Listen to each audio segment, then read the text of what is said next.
fresh meat.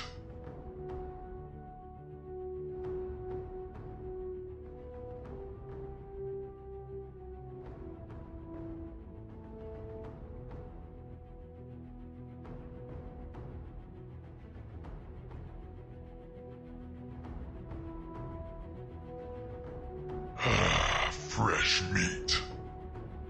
We would be honored if you would join us. If you would join us.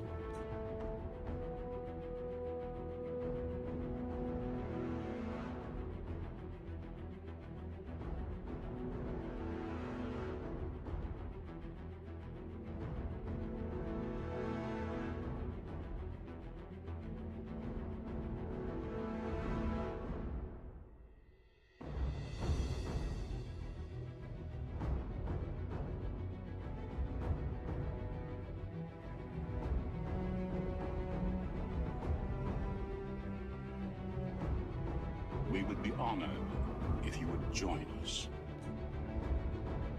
We would be honored if you would join us.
It's Friday, everybody.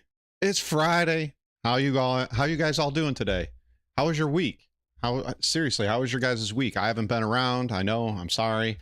Work's taking up a lot of my time, and then family things and all of that. So I haven't been on. JT. I don't even remember what we're doing. I don't remember what we're doing.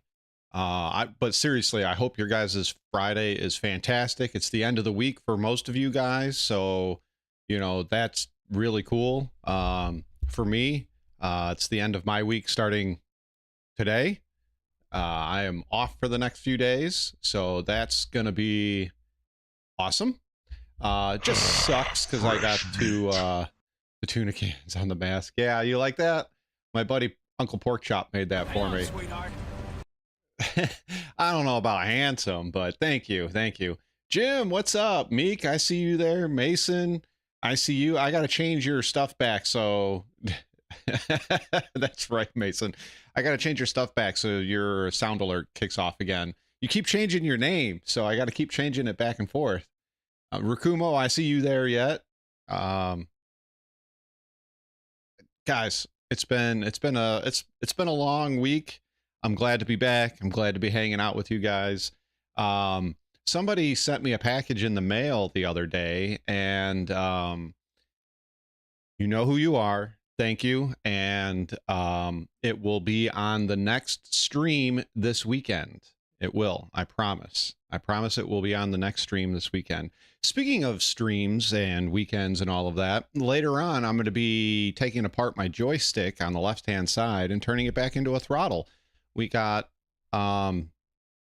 I got another game. I need to practice in it first before I show it on stream. There's a lot of buttons and things that I got to learn first. But I'm going to be turning it back into a throttle so we can play that and a few other games. let's see. What else is going on? What else is going on? I got a few videos in the editing bucket that I still got to finish on. Those should be hopefully coming out over the next couple of weeks. And I think that's about it.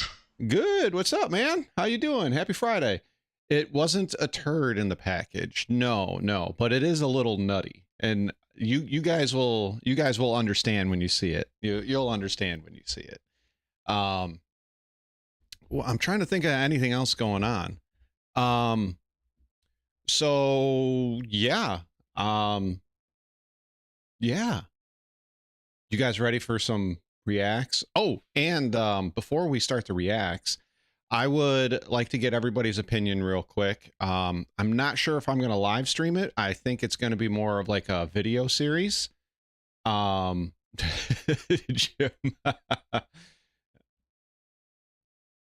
You know, it's actually probably pretty good content, just watching me fly around and explode over and over and over again.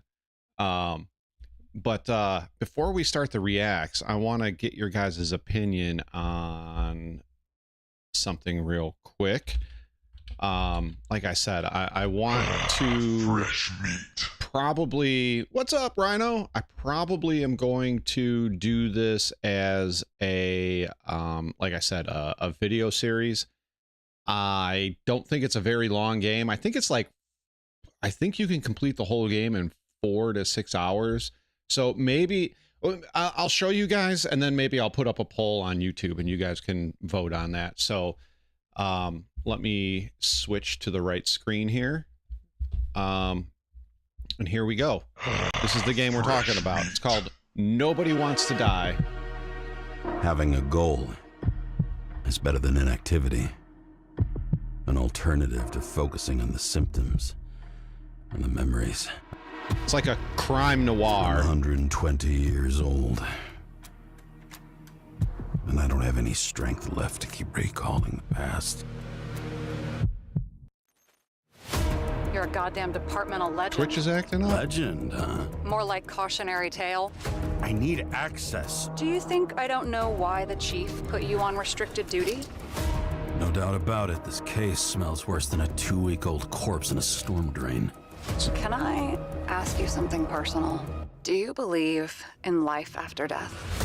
No, I could apparently probably in the knock this past, out in like people used to ask stuff a night, like that all the maybe time. 2, and then just edit it The down. average lifespan was less than 100 years. And now, can we believe in anything beyond this? What if I don't you know, could this game choose looks cool. the bank or death? I think the cars look cool too. Sarah, you there? All those innocents. I'll talk to you about the mic in a moment, good. I will find you. James? No, please. Take you apart piece by piece. Who are you? I've lost visual. You I think this looks cool, should be guys. thanking me. Yeah. while and listen. Yeah. I picked this up the other day. But like I said, we'll do like a little poll live or video, or excuse me, episodic videos. I think either way it'll be really fun and really cool. And yeah. Yeah. What else was I gonna say? Oh yeah, the Shure SMB7. The Shure SMB7, it's really nice. It's expensive. It's really nice though, because you can do USB or XLR. I went with a Audio-Technica 2040. It's a dynamic microphone. It's an XLR, and I've had good luck with it. It sounds awesome, nice and clear. I don't have to have it pressed up against my face like my old mic. But yeah, I really like my Audio-Technica 2040. It's very nice. It's very nice. It's pretty good on the plosives. Not the best, but it's all right. Mids are good. Bless those Pagan, what's up, man? But yeah, it's a nice mic. I like it, and it wasn't as expensive as a Shure SMB7, which, I mean, they're fantastic mics. Don't get me wrong, but I don't see right now spending that kind of money on a mic yet. Maybe later on, you know, when we're at like 1,000 or 2,000 or 3,000 subs, and I really need to squeeze the audio out. So yeah, so let's get into some reacts. I'm gonna warn you right now, I'm still feeling like I did Cat Daddy. Yeah. I'm still feeling like I did a couple of weeks ago when I put out that video saying, you know, about what's going on with Star Citizen. So we're going to do one Star Citizen thing. It's going to be the first thing. We're going to knock it out. And I'll give you guys my thoughts. I've pre-watched it a little bit. But yeah.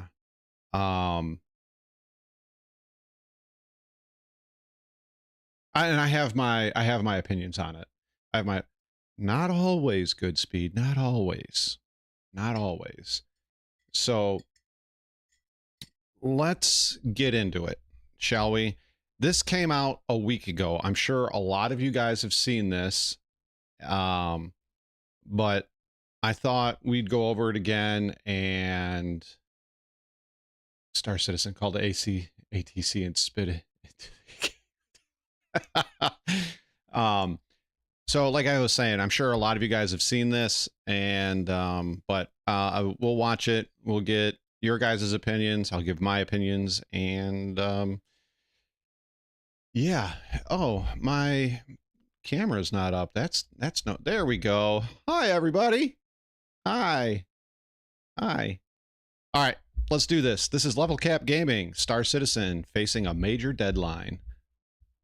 My recap of last year's CitizenCon to make. Whoa. Last year, cloudimperiumgames promised that they would deliver a staggering amount of new features and content for Star Citizen over a period of 12 months. Now, here's my only counter argument to this right off rip, and it's been pointed out to me several times.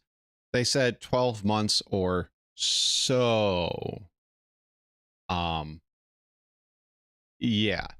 I would have to go back and rewatch my coverage of CitizenCon, but I'm pretty sure I said there's no way they would pull this off, and we'd be lucky if we got 50% of what they spoke about at CitCon in this year. And well, let's let the tape roll. This announcement was made more exciting by the fact that they were actually showing off most of these features in engine during the presentation, so it really felt like this might actually come to fruition. However, with Chris Roberts having a pretty legendary reputation at this point for missing major deadlines, fans were excited but also somewhat skeptical, and exactly, so. Jim. Today, exactly. We're now less than 4 months away from Star Citizen's next major CitizenCon event that will kick off in Manchester, England. This event will take place on that 12-month deadline, and I want to see just how far CIG has come to delivering on that content and what's still remaining. Now, I actually had to go back and review my recap of last year's CitizenCon to make a list of everything promised, because it really is quite possibly the most ambitious goal the company has made, at least since their original plan of shipping. Oh, we're gonna go over that in a little bit. I've never played No Man's Sky. While the project looked cool, the launch was horrific. What they promised or showed versus what they delivered was apparently very underwhelming, and I just don't like the graphics. I'm not a it's too cartoony for me, and that's okay because not all games are for everybody. Like Borderlands, for example, love the graphics. There's other people out there that hate the graphics of that game, but I like it. So yeah, we'll see. We're gonna cover it though. Star Citizen in 2014. LOL. I also ended up using this website made by 2014. community member Greg that's tracking each individual feature on an even more minute scale. He's broken it down into 56 different features, of which 24 have been delivered so far, though that statement alone There's doesn't caveats quite to that. paint a picture of the progress made and what's currently being tested or partially implemented. I'll leave a link to his site in case you want to follow it. All right, let's get into it, and I'm going to kind of follow along with the categories that Craig has set up on his website because it's nicely laid out and easy to follow. So firstly, we've got the future of Star Engine, basically all the major engine updates that will improve performance and capabilities. So far, CIG has implemented Vulkan, which is the new render pipeline, and They've implemented it, but like everything else, it's tier 0 or the first step of it. Because as you can see right there on the screen, it's beta. It's not fully implemented. And what is a little, to me, a little worrying about the Vulkan thing is that a few days before or a few days after Vulkan was added to the game, in my recommended section was a Star Citizen.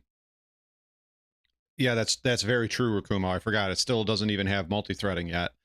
The Vulkan thing was talked about 4 years ago as coming the following year. So it's been 4 years and we still only have partial Vulkan. So that has come along with the first stage of DLSS, FSR, and the new TSR upscaling to improve performance, although most of the game is still CPU locked, so most players haven't seen a huge performance update since then. No. There's been cloud improvements with That's also true. better cloud rendering. There's been ground Danger, fog what's up, man? updates that follow the terrain, and there's now new water simulation and deformation when a spaceship flies over the I was going to talk about that, Danger, but that's how I felt after SitCon. I was only able to cover day 2 because day 1 I was at work.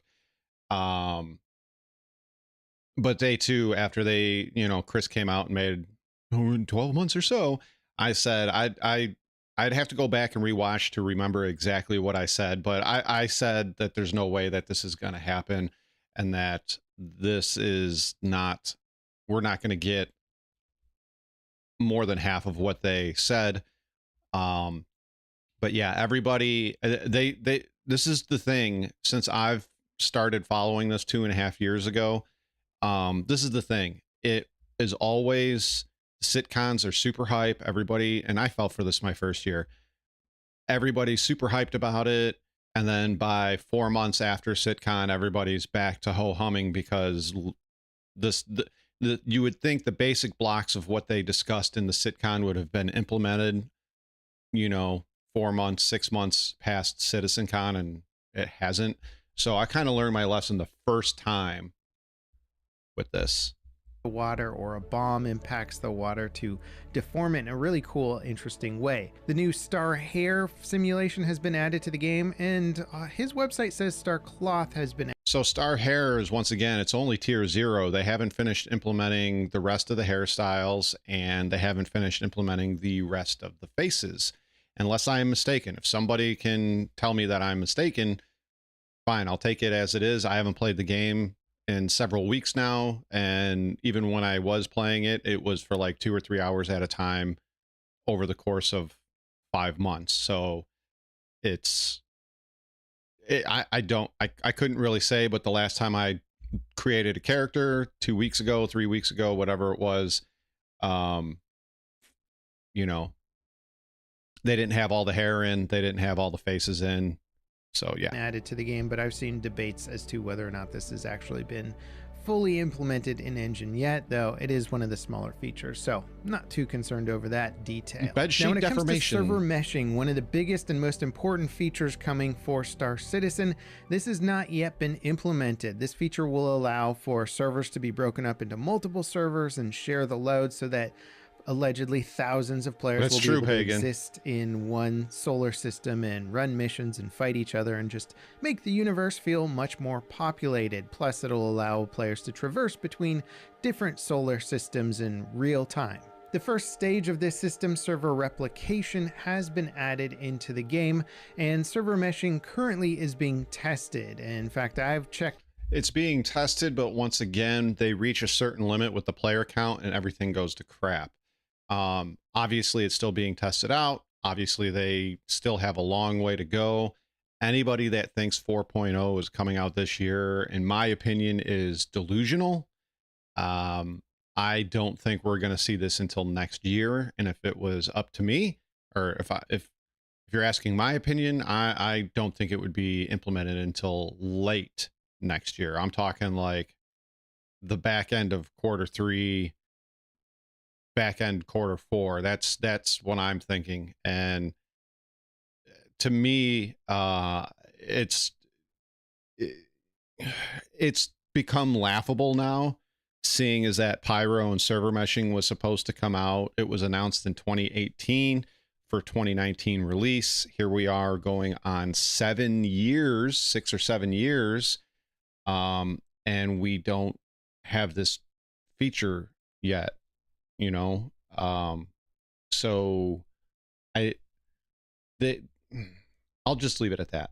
Checked it out. Many players have checked it out. So a lot of people have played in a server meshed environment. It's just not yet stable enough for the live servers. I do expect that we will see this rolled out to live before the next CitizenCon. When it comes to graphics, I think you are on some very serious hopium there level. Like the hopium has hit you hard by the next CitizenCon, and we're 4 months, 3.5 months away from the next CitizenCon.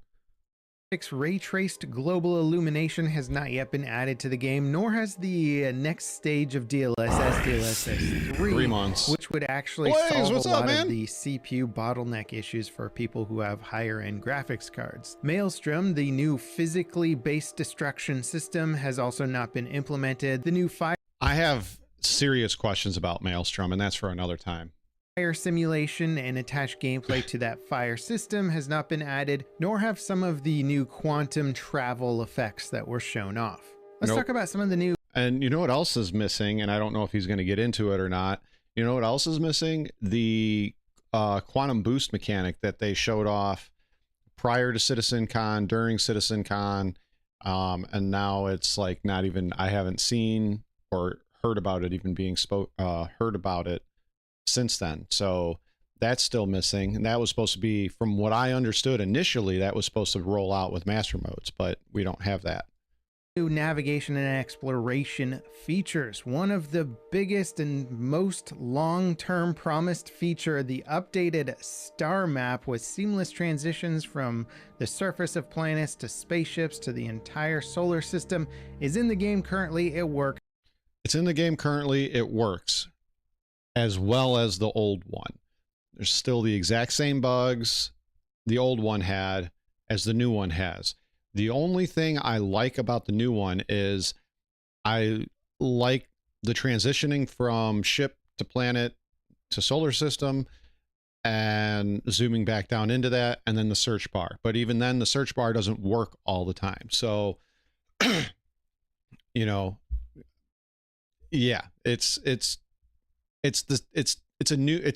facelifted star map is all it is. And I was really hoping a lot of the issues that we had with the old one would go away once we got the new one. And it is awesome. Yeah, exactly. This is a huge update for the game. It also comes with path routing. Yeah, so I remember. You can place a pin somewhere on a map, and then that Drop? Routing will show up on the new. This is a cool feature, display. but once again, the mini map. I have not played in several weeks, and when I did, it was for like a couple of hours, and I jumped out. This mini map doesn't always work. Certain locations it doesn't work well. Other locations it works just... Oops, I went all the way back to the beginning.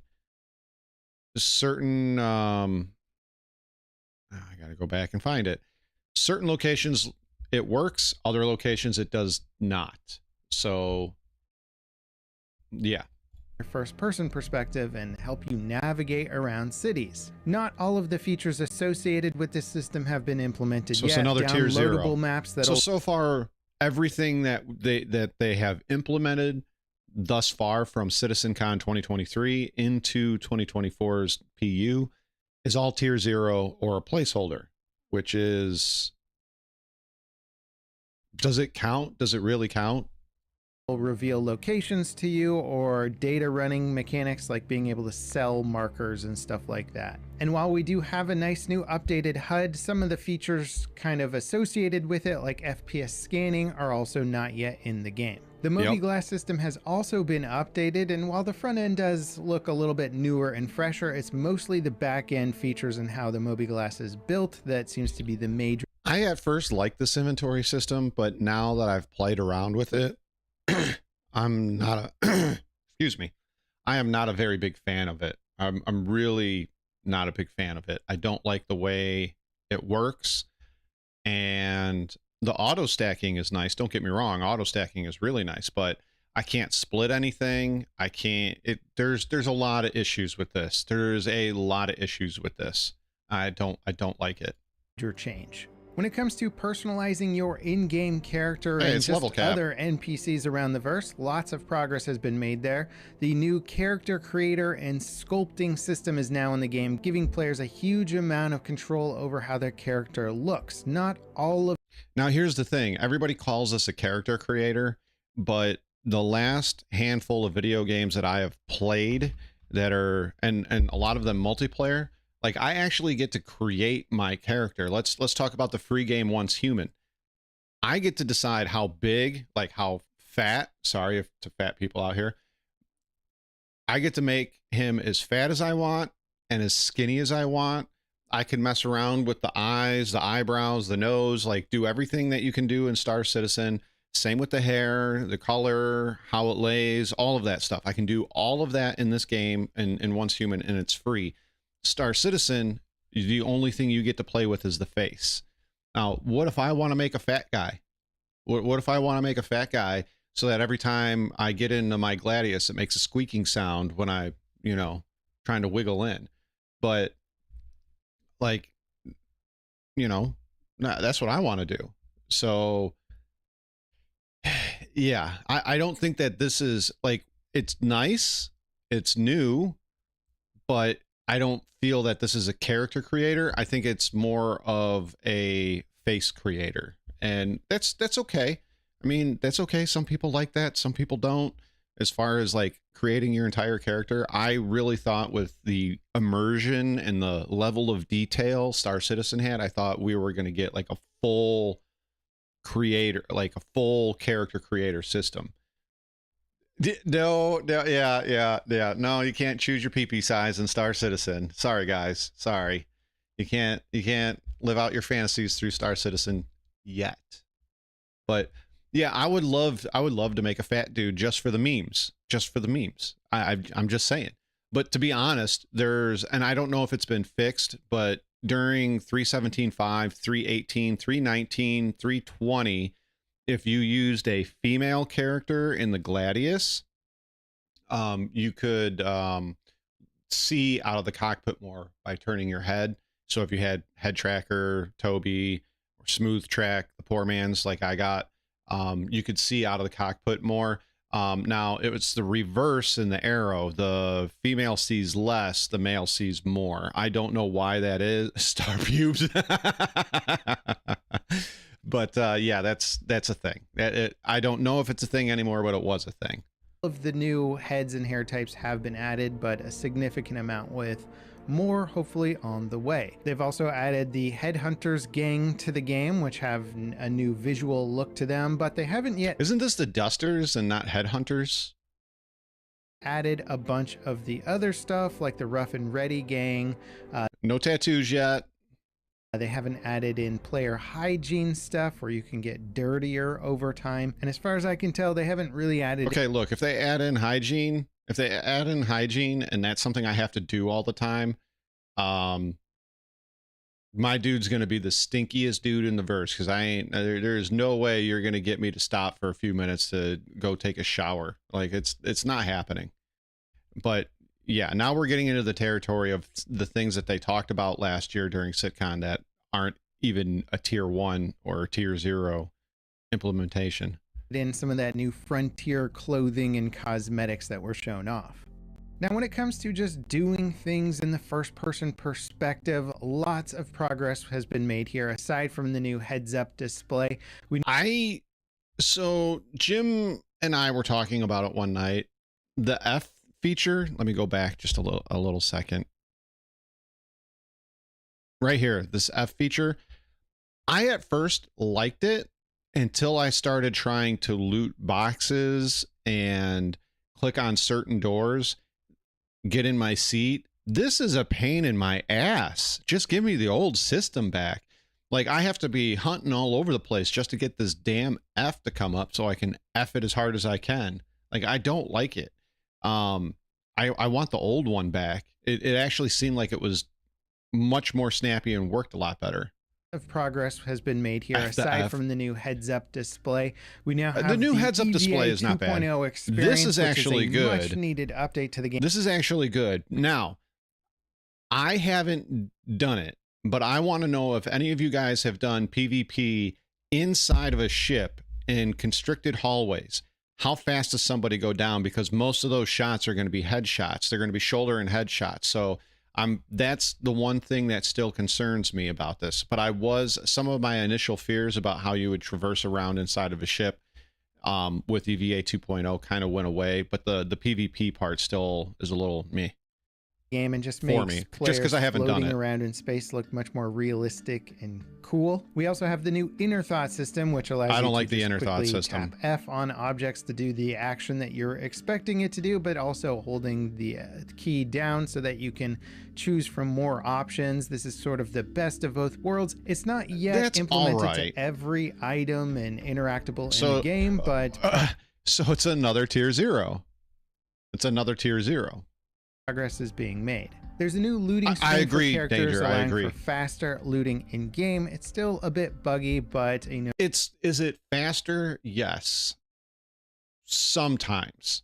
Looting has been when I've played since they updated this and I'm trying to loot bodies. First off, getting the F to loot, pain in my butt, and I'm talking about the bodies, not the boxes, the bodies. Pain in my butt. And then getting this system, this screen to work the way I want it is not the way I was hoping it would work. That's very true, Rakumo. You got me. Not all the custom HUDs on the helmet. Yes, they are missing those, and the new HUDs for the ships aren't fully implemented either. Very good point, Rakumo. Good point. But I really wish this was a lot smoother. That's all. And like I said, there's a lot of features missing. Like if I want to split these and give, say, Good Speed or Jim or Rakumo one of my med pens so they have one on them, you can't split. And it's very, very annoying. Noticeable improvement over the previous system. Kiosks and terminals now have more updated UI and features. Weapons now have new scope improvements, handling mechanics, and even sounds for the guns. There's been a big balance pass here, so that's a huge update and overall quality of life. I'm not sure, but I think this came from the Turbulent team, all the FPS updates, and they actually did a pretty good job with this. Now, the AI, on the other hand, is still an issue. Improvement. That said, there's still a wealth of features here that have not yet made it into the game. Player traversal animation updates like going prone, jumping onto ladders, sliding. That's not quite in yet. We don't have the first-person takedown. And the sliding is, let's be honest, it's going to turn into power sliding and slide canceling once people figure it out. So, yeah. System yet. You have to double. Isn't I did not know that. System for your radar, allowing you to ping and spot enemies. The even more robust player animation interaction system is not yet there, where you'll animate every button push in a cockpit and stuff like that.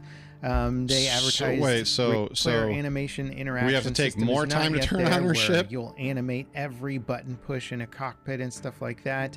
They advertised radiation gameplay and environmental hazard stuff. That's not there. And the weapon wear, gun jamming, that kind of stuff is also not yet in the game. Now, when it comes to operating your spaceships and the features associated with it, some significant things have been added, but there's a huge amount of stuff on this list. Not the Harbinger, though. I don't like the Harbinger. Yet to see any patch. The biggest feature added here is master modes. This is still what I would call a work in progress. This is so yeah, this is another thing that they talked about during SitCon that they implemented, and it's tier 0 or tier 0.5. I don't know what you would call it. And I've heard different things from different people, but it also sounds like we're not going to get a lot of updates on master modes until a lot of ships have had their gold pass. I don't know how true that is. That's just something I've heard. I'm not a fan of master modes. I still don't like it. I wish I could like it. And it's weird because in Elite Dangerous, it feels good. But when I go to play Star Citizen, it does not feel good. Hell, even when I play the other game that I haven't shown you guys yet, it feels good. And you're traveling way slower. So I just still don't like it. I just don't like it. And it's funny to me because it's not just one content creator. There's a lot of them. They're inventing new ways to have fun with master modes because it, in my opinion, it sucks. So they have to have different ways to have fun with master modes. But once again, that's just me. That's my opinion. Those content creators can make whatever content they want. And if they're having fun doing it, so be it. Have fun, play your game, enjoy the game, enjoy the mini game you made within. But so can I give a couple of examples of why it doesn't feel good? One, the speeds feel too slow. Acceleration seems like it's been like there's almost no acceleration unless you're using boost. The weapon range. Off my dick. What's up, Squirrel? He's not allowed to come on weapon range, weapon speed versus how fast you're moving, acceleration, roll rate, etc. You cannot dodge shots like you could previously. So it becomes a face tank DPS race, and I don't like that. Can you get angles? Yeah, but it's also been shown where people can backstrafe just as fast backwards as you push in. So if you are competent and you've been doing this for a little while, you can just continue to backstrafe. And that's why you're seeing a lot of people use ships like the Talon, the Firebird. I'm trying to think of a couple others, even the Tana, and they're just backstrafing, firing missiles. So nothing has changed from the legacy model to the master modes model because you can still backstrafe just as fast backwards as you can going forward. So, but yeah, avoiding incoming fire is one of my biggest pet peeves. And like I said, it feels like you're stuck in molasses when you're trying to when you're trying to move around. Yeah, the F7 is still broken. In my opinion, I think they did it on purpose. The F7A and the F7A. It has all of its values. Its roll, its pitch, its yaw, its acceleration is all nearly double versus the older models of F7s. So I really don't like that. I really don't like it at all. And those are my complaints with master modes. That's really it. Allows players to switch between navigational mode and SCM mode. All ships can switch between it. But see, here's the thing. I still, when I watch people PvP, streamers, videos, shorts, there's still jousting, and my original thing still stands. You know, people merge and go past each other. They turn around and come back, and then they merge, and it's the only difference is that the speeds are slower. So the distance. So before, when you could go 1,100 meters a second, so you would merge past each other at 1,100 and go to turn around, and you'd be 10 kilometers apart. Now you're merging at 300 300 and you go past each other, you turn around, the distance is 1.5-ish kilometers. That's it. And your weapons are able to cover that distance. You know, the cannons, the repeaters, they can cover that distance. And with the speed that they do it, when you're in that 1.5 kilometer zone, it's very hard to dodge those shots. It's easier at 1.5 than it is, you know, at 300 meters away. Yeah, the F7A side boosting. Yeah. And there's a whole slew of new balance changes that come with it. And same with me, Jim. Meta for how to fly your ship and fight with your ship. Along with it comes the new zoom in targeting system and the ability to sort of paint subsystems for targeting at range. It's kind of cool. I haven't been able to use it too much in game. It seems mostly useful for small ships targeting big ships at range. Yeah, that's all it's good for is a little ship fighting against a big ship. But once again, most of the big ships that you're going to be going against, ships that are in game currently, the Hammerhead, the Icarus, or not the Icarus, the Javelin, they're going to rip you to shreds while you're trying to sit there and shoot those pieces off. Now, when it comes to the features not yet implemented for flight, well, there's control surfaces a keybind is for one. it. That's the ability for aerodynamic spacecraft to fly. Look, Pagan, if you're still watching, I am not making fun of Pagan. Okay. I want you guys to be very, very understanding of what I'm about to say. I am not making fun of Pagan at all. But I was watching a Pagan live stream. If you guys know who Pagan is 99.9% industrial. He does the mining. He does the salvaging. He does playing box jockey and all of that stuff. He does not do dogfighting. Okay. He will tell you straight up, he is, for the most part, dog water. He can get up to about HRTs, and that's about his skill ceiling. All right. I'm not making fun of the man. When you in one night get into 3 PvPs, okay, 2 of them were 1-on-1, and 1 of them was a 2v1. Pagan exploded 3 out of those 4 ships and made the 4th one run away. That should, in my opinion, not be happening with somebody who's very low skilled when it comes to PvP in a ship. And once again, I am not making fun of Pagan. Okay? Pagan knows his skill limit. I know my skill limit. I'm mid-tier. Probably lower than mid-tier when it came to PvP in the old legacy model. There is no way or no reason why somebody who's essentially a PvP dogfighting noob, and once again, I'm not making fun of the man, to absolutely destroy people in his first ever M Master Modes PvP. Like, it should not be happening. And that, once again, is the skill ceiling has been dropped. The weapon range is too great. The weapon speed is too fast.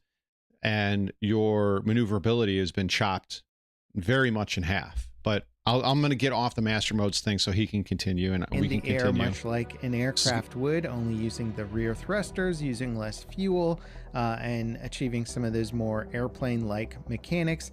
The quantum boosting feature, which is going to be a huge update to general traversal, allowing you to move quickly through space at sub-quantum speeds, in a quicker, more dynamic way. That's nowhere to be seen yet. That also includes the entering quantum jump gameplay, where you have to sort of pull the ship onto course, otherwise you won't be able to achieve quantum jump. The complete ship heads-up display rework is not in the game. This seems like a massive amount of work, and I have no idea if they're going to be able to get.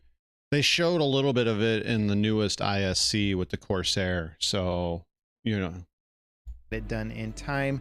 The So I found out why nerds isn't working. Is not yet in the game. And of course the other animation and I put the command in. I didn't add the sound effect. Is also not in the game for, you know, pressing everything and interacting with the cockpit. And we're missing the new configuration profiles used for different situations. When it comes to bigger spaceships, engineering gameplay has long been promised. This would be people tinkering with the systems inside of it. Once again, correct me if I'm wrong, guys. Engineering has been in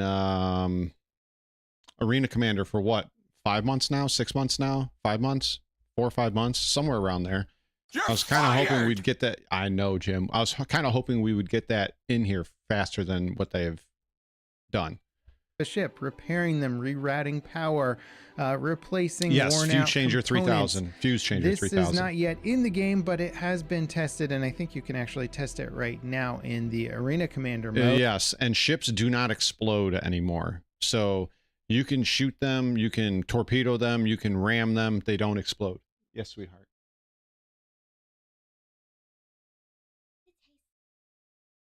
Finish it. You took it, eat it. It's cool, but it also seems like it's quite a ways off. Now, what about the new locations and gameplay? This is one of the more desirable updates for Star Citizen because tons of features are great, but if there's no gameplay to back them up, then it doesn't matter all that much at the end of the day. And that's kind of what 2024 has been so far. A lot of cool new features with not a lot of gameplay behind them. So like what have we got distribution so far? centers? There seems to be a new reputation system that allows you access to certain areas, good, neutral, bad. I haven't actually experienced this one firsthand. And probably the biggest new locations now are the distribution centers. There are actually, which are once again still, I wouldn't even consider them tier 0 for a couple of reasons. One, the rating isn't in, cargo isn't in, the reputation based with those companies isn't in. People are still falling through the distribution centers, but I don't even consider them a tier 0. They're like a tier -0.5 or -0.75 because so much stuff is missing from them. It's essentially just a bigger bunker to run. And while that might be fun for some people, other people want to do the cargo missions out of there. Other people want to do the raiding out of there. Other people want to do the sabotaging out of there. And yeah, and I was hoping for the raiding. That's what I was really hoping for. So, and that's not there. Like, so I really don't have a reason to go to the distribution centers other than to go there once, maybe fall through the distro center, maybe not, and have fun maybe the 1 to 2 to 3 times I do it. But outside of that, for me, I don't feel like there's a reason to keep going back to them yet. Actual missions and gameplay that take place here, but they are quite simplistic. The bigger raid-like events and going deeper into these distribution centers, or even some of the simpler package delivery gameplay, a lot of that hasn't been fully implemented yet. But you can call a ship there. Buggy. There are a lot of new settlements located around the system now, which actually do look quite cool. I've been to a couple of them, and they are really laggy. Like the frame rates just die. Like it's terrible. And I hope this gets addressed soon, but once again, next patch. Cool, but there's not really a lot of mission content attributed to them yet. And what is bound to be one of the biggest location updates to Star Citizen, the entire second new system of Pyro, is also not yet in the game. That one is locked behind the server meshing technology. Players have been able... But the last time I looked, 2 weeks ago? 2 weeks ago? 2 or 3 weeks ago? It's still slated for Q3. Pyro and server meshing is still slated for Q3 this year.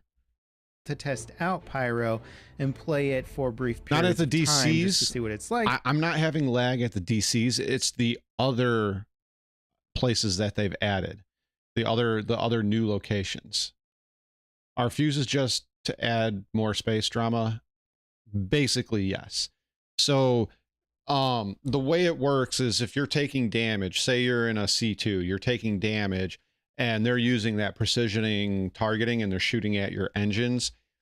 When the fuse blows for that and your engine is dead, somebody in the C2 is going to have to grab a fuse, go to the area where that fuse box is, and put that new one in, and your engines will start back up. Same goes for many of the other systems on your ship, but ships exploding as they do now is not going to happen, which I don't like. I think under certain circumstances, ships should still explode.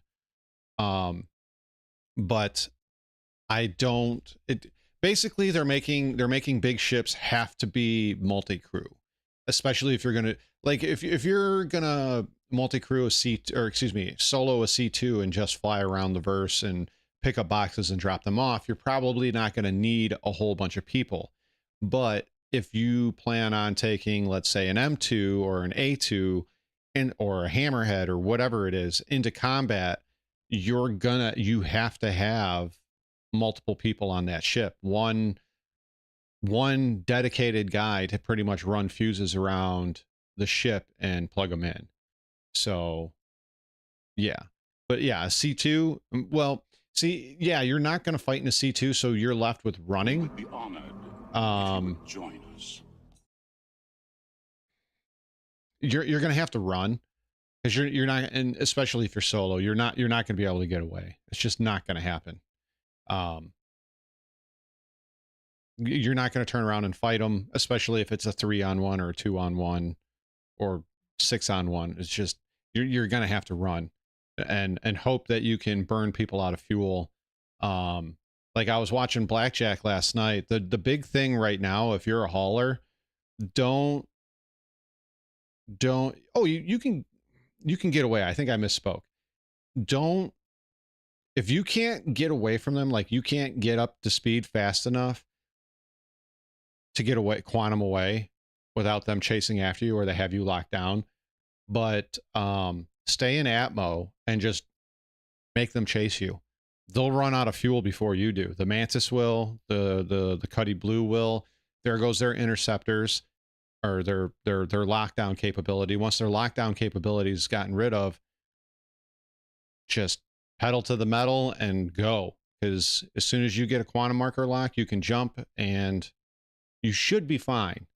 You should have enough armor to tank it all, or HP armor.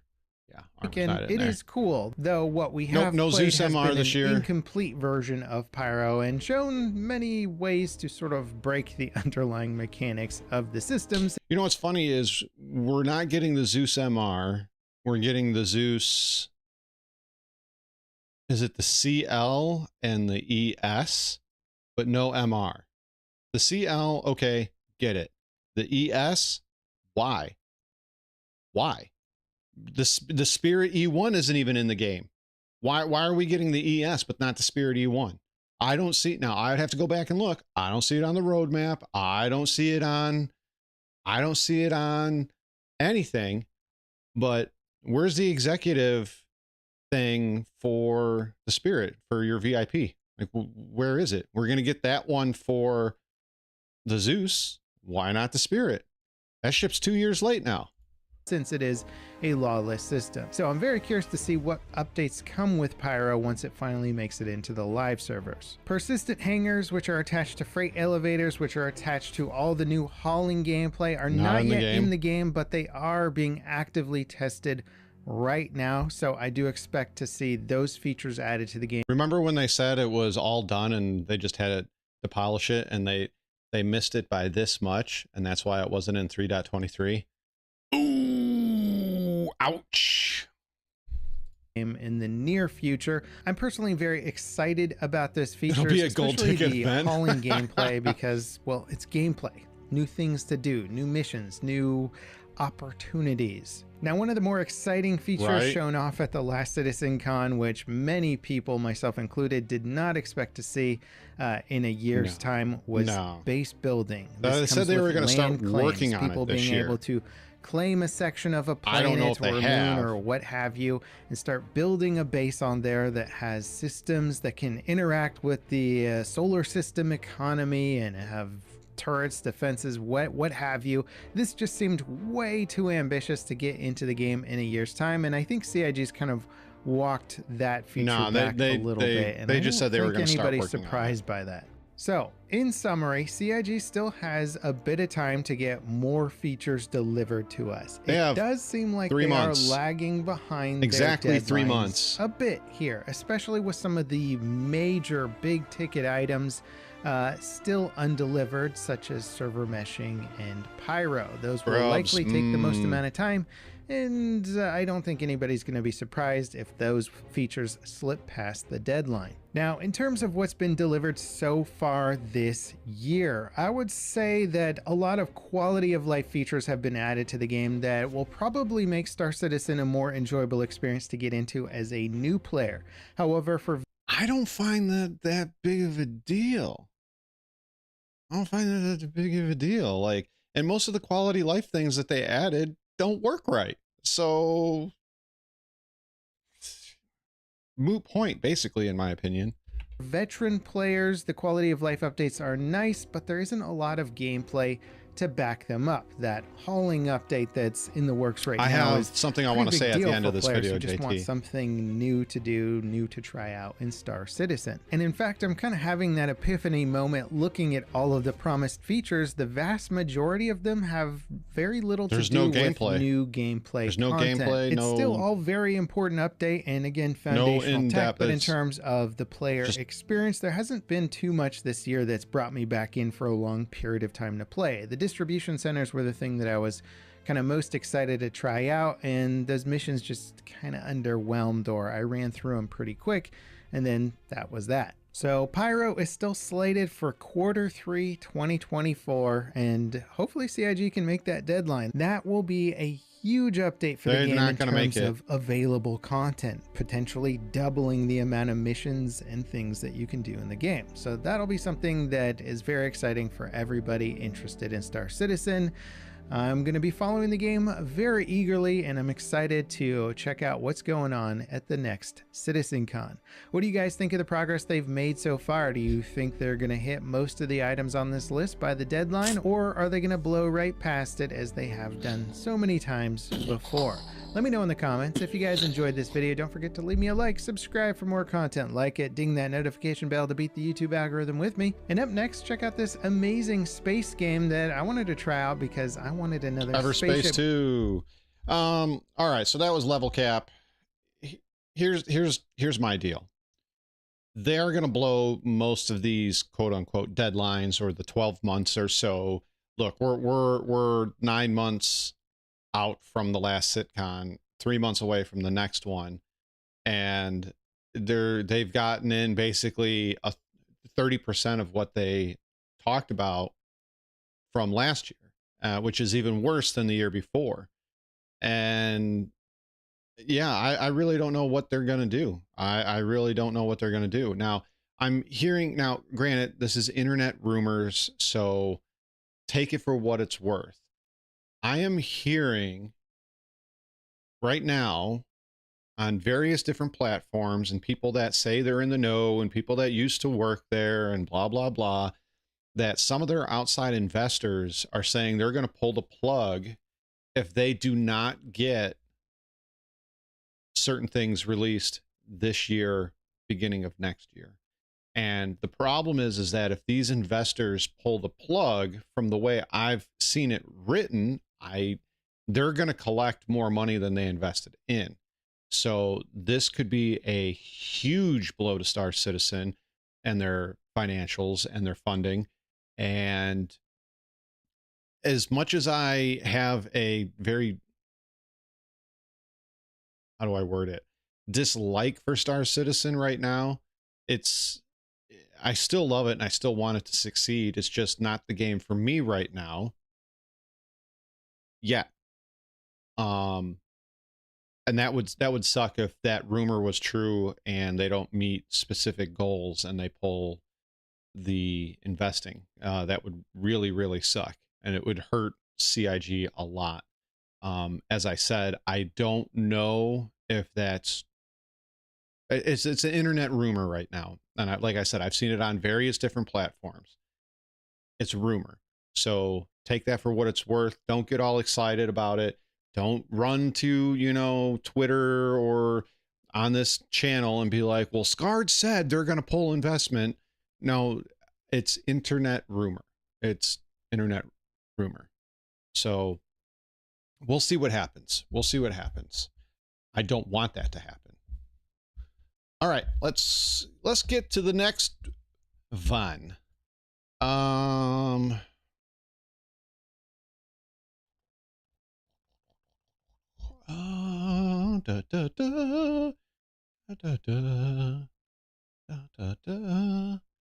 Let's see.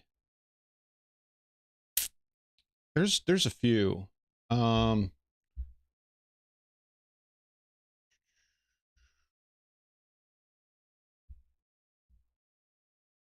Well, we all like space games. Let's check out this one. This is by Obsidian Ant. It's called. It's a month ago. What shall we do? What shall we do? Overpromise and underdelivering is not and has never been a viable business model. No.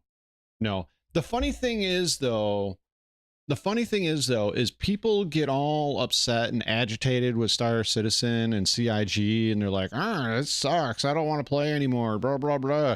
And then a month later, CIG is like, ironclad, and people go, oh my God, I gotta buy it right now. Oh, buy. And then it becomes one of the best-selling ships, and they make like $12 million in one day. And it's really disheartening to see, because people are like, I don't like where Star Citizen is right now. I'm not going to play, blah, blah, blah. And then a new ship comes out and they immediately whip out their credit card and buy a new one. It's so ridiculous. And people keep falling for it over and over and over again. I didn't do it on stream, but I was talking to Pagan and Moon, Ron, and a few other guys. I think Jim was there too, and we were discussing in 2 years how many ships have come out versus have gone to the backlog. And the backlog, they've actually not gotten any ships off the backlog in 2 years, except for the Hull C, the Lynx, and the X1. The rest, all the ships that have come out over the last 2 years that have been concept, have only added to the ship debt. The Arastra, the Galaxy, the Spirit series, the Zeus series. I'm trying to think of the Ironclads. There's so many more ships that I could go on and on about. I think we counted up to like 8 or 9 ships in the last 2 years have actually been added to the ship debt, and only 2 or 3 have come off the backlog. So they just keep digging a bigger and bigger and bigger and bigger hole. So I don't get it, man. I don't get it. I get that this is how they make money, but at the same time, why pay for something that you're not going to see for 2 years, 3 years, 9 years? Like, yeah. Okay. Great new and cheap space games. Steam sale. This was 13 days ago. The Steam sale is over, but hey, I'm sure some of them are still on sale. Space gamers that have arrived in 20. Hold on. This is Obsidian Ant, and let's see what video games he's talking about. Gamers that have arrived. So we're all space nerds, right? Currently available in the Steam sale. Ooh, Star Trek. They each have pretty steep discounts. There's a whole range of different titles here then, from full-on space sims to more action-focused games. In Planetcrafter, players assume the role of exiled convicts tasked with terraforming hostile planets into habitable environments. That's cool. Starting with minimal supplies and an inadequate spacesuit, players must gather resources such as iron, silicon, titanium, and cobalt to craft essential tools and equipment. Here you go, the game Jim. emphasizes survival, requiring players to manage food, water, and oxygen while upgrading their gear to explore further from their initial landing site. Now, as you might expect, base building is a crucial aspect of the gameplay. Players construct modular bases using wind wells. The graphics look rudimentary, but I bet you this could be really fun. With a continuous oxygen supply. The terraforming process involves installing heaters to raise the planet's temperature, drills to release gases and increase atmospheric pressure, and plant. Oh, it sounded like somebody fell downstairs. We're all good. Oxygen. And power plants, of course, are necessary as well to maintain these systems, which ultimately ensure the planet's gradual terraformation. So, of course, exploration is a massive part of the game. In fact, it's key to progression. Ooh, Jay Grizz, that would be pretty cool. Deposits and the remains of previous Unreal 5, though. Ships, so, one of the main reasons why Star Citizen, well, CIG chose CryEngine instead of, at the time, I think it was Unreal 3. Yeah, it was Unreal 3. And the same problem persisted with Unreal 4, is that the render distance was really, in what Star Citizen wanted to do, was relatively short. So CryEngine, they had a longer render distance. So that's why they use CryEngine. Well, Unreal 5 now, and I know it's 87. I can't remember what it is. So it's either 87 million kilometers is the render distance, or 187 kilometers is the render distance now in Unreal 5. So it would be really interesting to see if somebody took that idea, took what CIG is doing, and started making their own space game. Now, to me, what would be funny is if they achieved everything that Star Citizen is trying to do, and Star Citizen still hasn't made it out yet. Now, to me, that would be funny. It would also be very disheartening because I do have a decent amount of money in it. Valuable resources and technological upgrades. As players advance, they unlock new technologies, including automatic miners, autocrafters, and drones, enabling large-scale so you can go play AFK base builder. Now, the game seems to be highly respected over on Steam, with a review score of 95% and overwhelmingly positive from 35,000 different reviews. Wow. The game went into early access in March 2022 and fully released with the version 1.0 edition in April of 2024. It's currently listed with a 40% discount, making it just under £12 instead of its original price of $20. So, some good deals again in the Steam summer sale. And I guess there's good reason so many memes exist about Steam sales and people's wallets. I know at this point my wallet has certainly taken a beating over the years and is worn out and dilapidated. Thankfully, there's a solution for that from Extra, the sponsor of today's video. Upgrade your old wallet with Extra's brand new sustainable ones.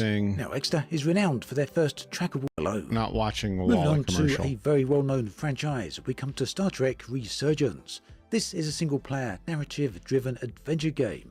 Very much along the lines of the Telltale games, or perhaps even Detroit Becoming Human. The game follows the USS Resolute, a science vessel tasked with negotiating a settlement between two alien races. So players control two main characters, Jara Rydek, the first officer, and Carter Diaz, a young engineer. The gameplay will be familiar to those of you who have played the Telltale games in the past. What's up, bro? The game advancing through dialogue choices that have relationship to the story's outcome, as well as engaging in quick-time events, solving engineering puzzles, scanning objects with a tricorder. This sounds particularly interesting, and not my style. In the stealthy not my style of game. Now, the I'm sure other people will enjoy it, but flying shuttles, not me. flying phasers, and commanding the ship from the bridge. The game emphasizes moral dilemmas requiring players to make significant decisions that impact the narrative and characters' relationships. Supposed to the be game features cameos for well-known Star Trek characters such as Spock and Captain Riker, and includes many references to Star Trek lore.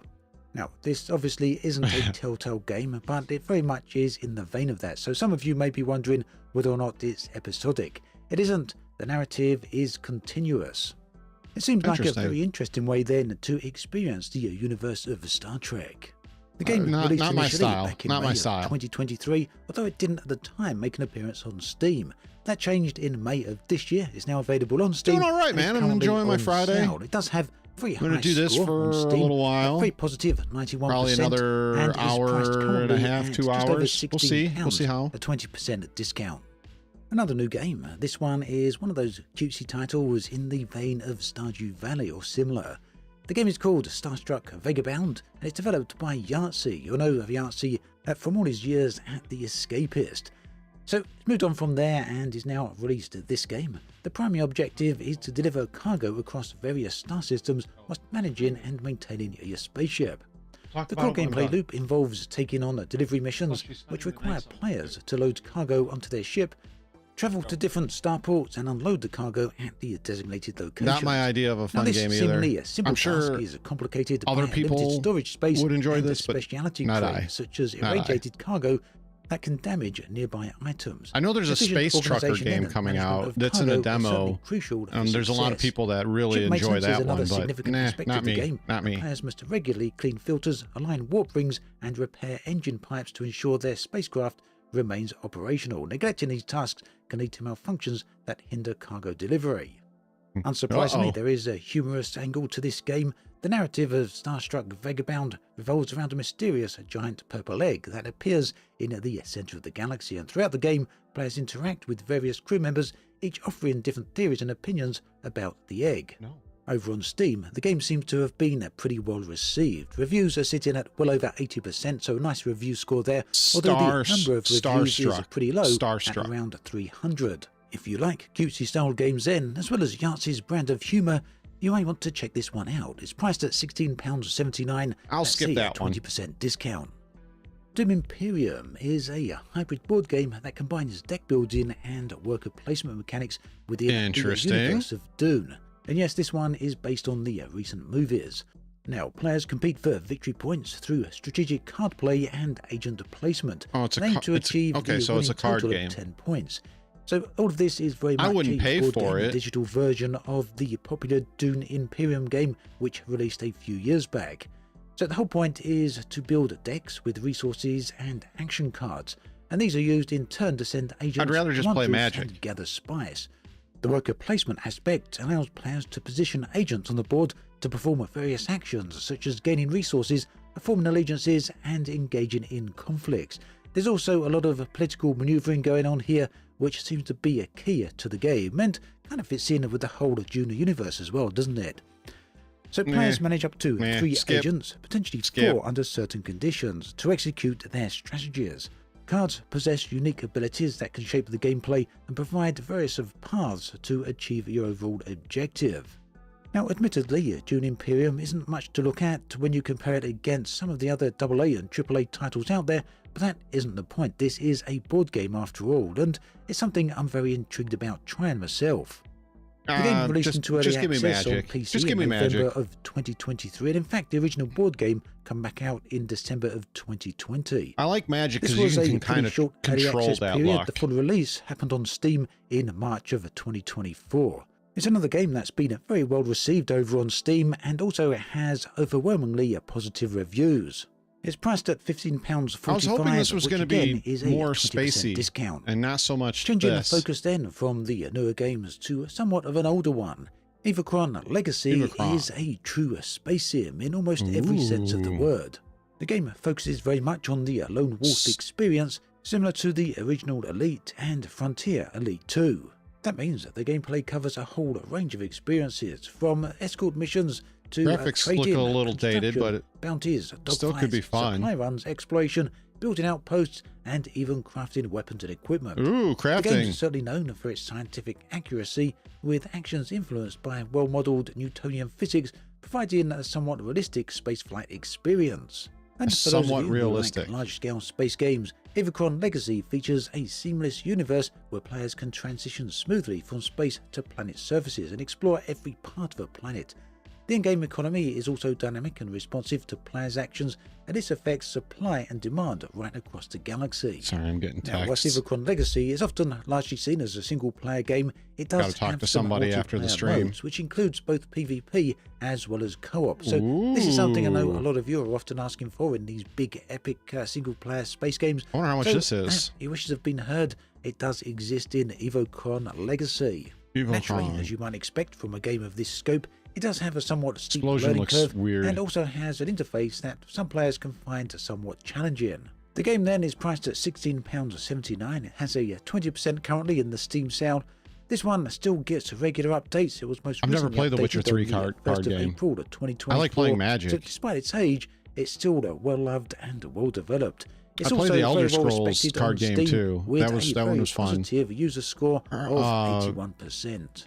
So there we have it. A nice range and selection of games for you to try out. Currently available this last in one the looks Steam good. sale. Thanks for That watching last- this that video was- all the way that through last to the one end. looks good. And also, I could check out that one. I don't know about the rest of them though. The rest of them just weren't my thing. They're just not my thing. Let's do this one's by Robocast. See, graphics don't matter as long as the mechanics are good. Like I would definitely check out that Evocron. Like the graphics look dated, but I bet you it could be a lot of fun. And that first game, the one where you Planet Crafter, the graphics look rudimentary, but it looks like it could be a lot of fun. But yeah, I played Diablo 2 for 20 years. All right. And they just 2 years ago just came out with a remastered version. I was playing the old Diablo 2 and Diablo 2 Lord of Destruction before graphic updates. And there were plenty of other games that looked a lot better than Diablo, but I loved Diablo 2. So it didn't matter to me. I still love Diablo 2. Yeah, it does kind of look like that game. It does. Empyrean. This one I really want to check out because a lot of people bring up Star Wars Galaxies. I played Star Wars Galaxies for about a year. It was before they added the Jedi stuff.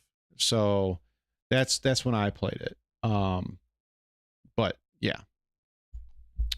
Robocast. Why Star Wars Galaxies died. In 2003, LucasArts released Star Wars Galaxies, which ended up becoming I one played of it the in like best 2004. MMOs ever made. But despite the game developing a cult-like following and still having thousands of hardcore fans to this day, you've probably never even heard of it. So what happened to Star Wars Galaxies, and how did a game that had the potential to be the biggest and best Star Wars game ever made die? Well, as always, we gotta start at the very beginning. Star Wars is a media powerhouse, a true force to be reckoned with. No, it used to be. It is no longer that way. No pun intended. So, of course, there have been dozens of attempts at making high-quality Star Wars games over time. Beginning in the 1980s, LucasArts Entertainment partnered with various developers to release Star Wars games on consoles like the Atari and NES. These games were pretty casual, and none of them were that impressive. I liked the Atari one and the arcade one. Things would change with the rise of the first MMOs, games like EverQuest and Ultima Online. These games were pioneering an entirely new type of experience. EverQuest and Ultima Online. So it comes as no surprise that LucasArts saw the potential of what could be done with a true Star Wars MMO. Many Star Wars fans had spent their entire lives dreaming of living out their own space adventures, and an MMO was an opportunity to make those dreams a reality. The executives at LucasArts realized that they had the money, fan base, and setting to make something truly great. However, they also knew that they couldn't accomplish their goals alone. I want to try X4 The project as well. that they had in mind was far beyond any game they've made so far. They reached out to Sony Online Entertainment, or SOE, a studio involved with the development of EverQuest, for development assistance. SOE agreed to join the project, and a powerful partnership was formed. So, in 2000, LucasArts announced the upcoming release of their new game, Star Wars Galaxies, and stated that the game would be ready in a mere 1 year. Players were, of course, hyped. Many factors drove the excitement for the project: the anticipation of the new MMO genre, the promise of a short wait for the full release of the game, and the pre-existing love of the Star Wars universe. Players knew that in a matter of... Plus 1999, I hope he doesn't gloss over this fact, in 1999, The Phantom Menace came out. 2001 Attack of the Clones came out, and then I think it was 2003 or 2004 Revenge of the Sith came out. So you were right in the releasing of the prequels as well. So there was tons of hype around this just because of the films. Months, they'd be flying through the galaxy, having lightsaber battles, and living out adventures they dreamed of since they were kids. I mean, how could they not be excited? It seemed like the perfect game. But beneath the surface, while development... But I heard, Merrick, I heard No Man's Sky's updates were all visual and there's no added gameplay. I've never played No Man's Sky, so I don't have a dog in this fight, so to speak. So, yeah. Several other people I know that play the game said it was primarily visual updates, and while it does change the feel of the game, there's no actual new content to bite into. That was going to be the next upcoming thing I was going to check out. Was going on, things weren't as good as they seemed. The development cycle itself was rocky, painful, and slow. Features were getting scrapped left and right, and developers were slogging through 15-hour crunch days as the project fell more and more behind schedule. Working conditions weren't great, but there were also some fundamental design issues that were causing things to take longer than expected. Remember, these were the early days of MMOs, and the formula required to make a lasting one was something that many developers still didn't understand. They had a vision, but accomplishing that vision was going to be harder than it MMOs looked. The sprawling in the sandbox 90s design and that they early were trying 2000s to make were intended to empower players with limitless a lot freedom, of them, but quickly a lot of them became came a up, logistical a lot of them nightmare died to just as balance fast. and maintain. The complex crafting and economic systems designed to simulate a living, breathing Star Wars galaxy. Oh, were I'm prone going to very exploitation and shortly, instability, very and shortly, often Canna, need right to after be this video, redesigned. actually. And the focus on non-combat professions and social interactions, while innovative, alienated players seeking a more traditional MMO experience centered around combat and progression. Leveraging the immense popularity of the Star Wars universe should have been a recipe for success for LucasArts and SOE, but the weight of the franchise's legacy proved to be a double-edged sword. Lucasfilm, fiercely protective of their intellectual property, exercised tight control over the game's narrative and design, rejecting any elements that deviated from the established lore or potentially misrepresented beloved characters. I'm gonna have to navigating the vast take a Star look Wars at that universe with its intricate timeline and interconnected storylines posed an additional challenge. And this is the bringing choice back of some setting alone memories. was a major factor that the studio had to consider. Placing the game after the original trilogy risked contradicting future Star Wars projects or undermining the established ending. Setting it during the events of the films would inherently limit player freedom and narrative possibilities, as key events and characters couldn't be altered. Ultimately, they decided that the setting should take place directly after the events of Episode 4, A New Hope, and this decision had major ramifications for the development team and began a conflict with the higher-ups that would last for the entirety of the game's life, and ultimately Star be a Wars: The Old contributing Republic, factor to those its cinematics downfall. are so The issue good. involves the Jedi, or lack thereof. During the original trilogy, Jedi are rare, mostly forgotten, and dying out, so any game set during this time period shouldn't have very many Jedi running around. It just wouldn't make any sense. Yet the reality— And that was kind of an appeal to me about Star Wars Galaxies, is that you couldn't just jump in and be a Jedi right off the bat, because then nobody would play any other class ever. So I kind of like that. is that when people buy a Star Wars video game, they want to have a lightsaber, use the Force, and have fun space battles. I'm gonna check out both of those. What's the point? So to combat this problem, I watched it yesterday, Merrick, and they released. Now, granted, there were some changes, but it's essentially the same YouTube video from 3 years ago. So that was a little disappointing. That 3 years ago they talked about jump points, and here we are 3 years later, and yeah, they're in the game. We can look at them, but we still can't do anything with them. So, meh. the team had a creative— I do like the transient ones, Canop, the ones that just spring up out of nowhere that you can use. But that being said, there's a lot of things that still need to happen within Star Citizen before they should even really, they shouldn't have even really talked about that, because there's still so much more stuff that needs to get done first before that can work, at least how they have envisioned it to work. Solution. They decided on a system in which every player That would we have need to more complete than a randomized 2 list of systems 5 for that to activities really in work order to well. unlock the Force. These would be unique and unknown to each player, and the idea— Yes, which means you will be in the open waiting for ATC to grant you access to their hole, and somebody could just torp you from 5K out, and well, have fun. was that the players would focus on getting invested in the world and then naturally awaken the Force. On one hand, this was a super cool concept. The Jedi are supposed to feel mysterious and spiritual, and this mechanic mirrored that sentiment. Man, However, Force Unleashed from a was a cool marketing game and too. gameplay perspective, Both this of was them. a I like frustrating both of them. idea for the dev team to work around. MMOs are often pitched as a chance to be the hero in your own story, but this mechanic would guarantee that the vast majority— No, Jim, you don't understand. We have to suck more time out of you so that you spend more time in the game, and then we can inflate our numbers and say, you know, 170,000 people play this game or log in daily, but and they play for 5 hours each session because that's how long it takes to get from the hab to the jump point.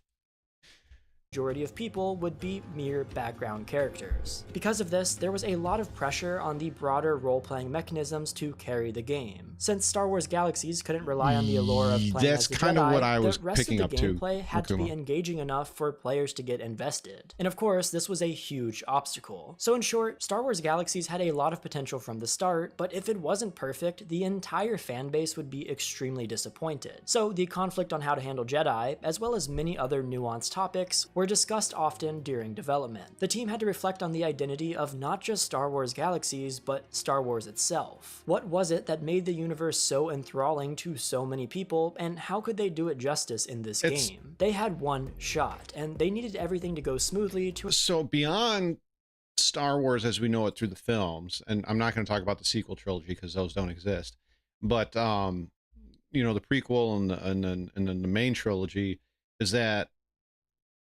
me as a kid and even into adulthood, there's so many stories that can be going on beyond the Skywalker family. And I think that is a cool part of Star Wars, because not everything has to revolve around the Skywalker family. And there's a lot of other things going on in the galaxy that could be done without them. And that like Star Wars Rogue Squadron, those books, and Wraith Squadron, and there's a few others, like the Black Fleet, which pretty much revolves around Han and Lando.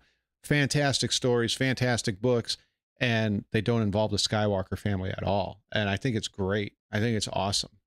To ensure that the game didn't just survive, but that it truly thrived. In the end, the development team ended up requesting an extra 6 months to figure all of this stuff out and work through these problems. But this request was denied, and instead, they were given only a couple extra months to have the game ready for the beta. So on April 15th, 2003, after a long and painful development cycle, Star Wars Galaxies was finally released. They announced it in 2000, and it was released in 2003. Long and painful.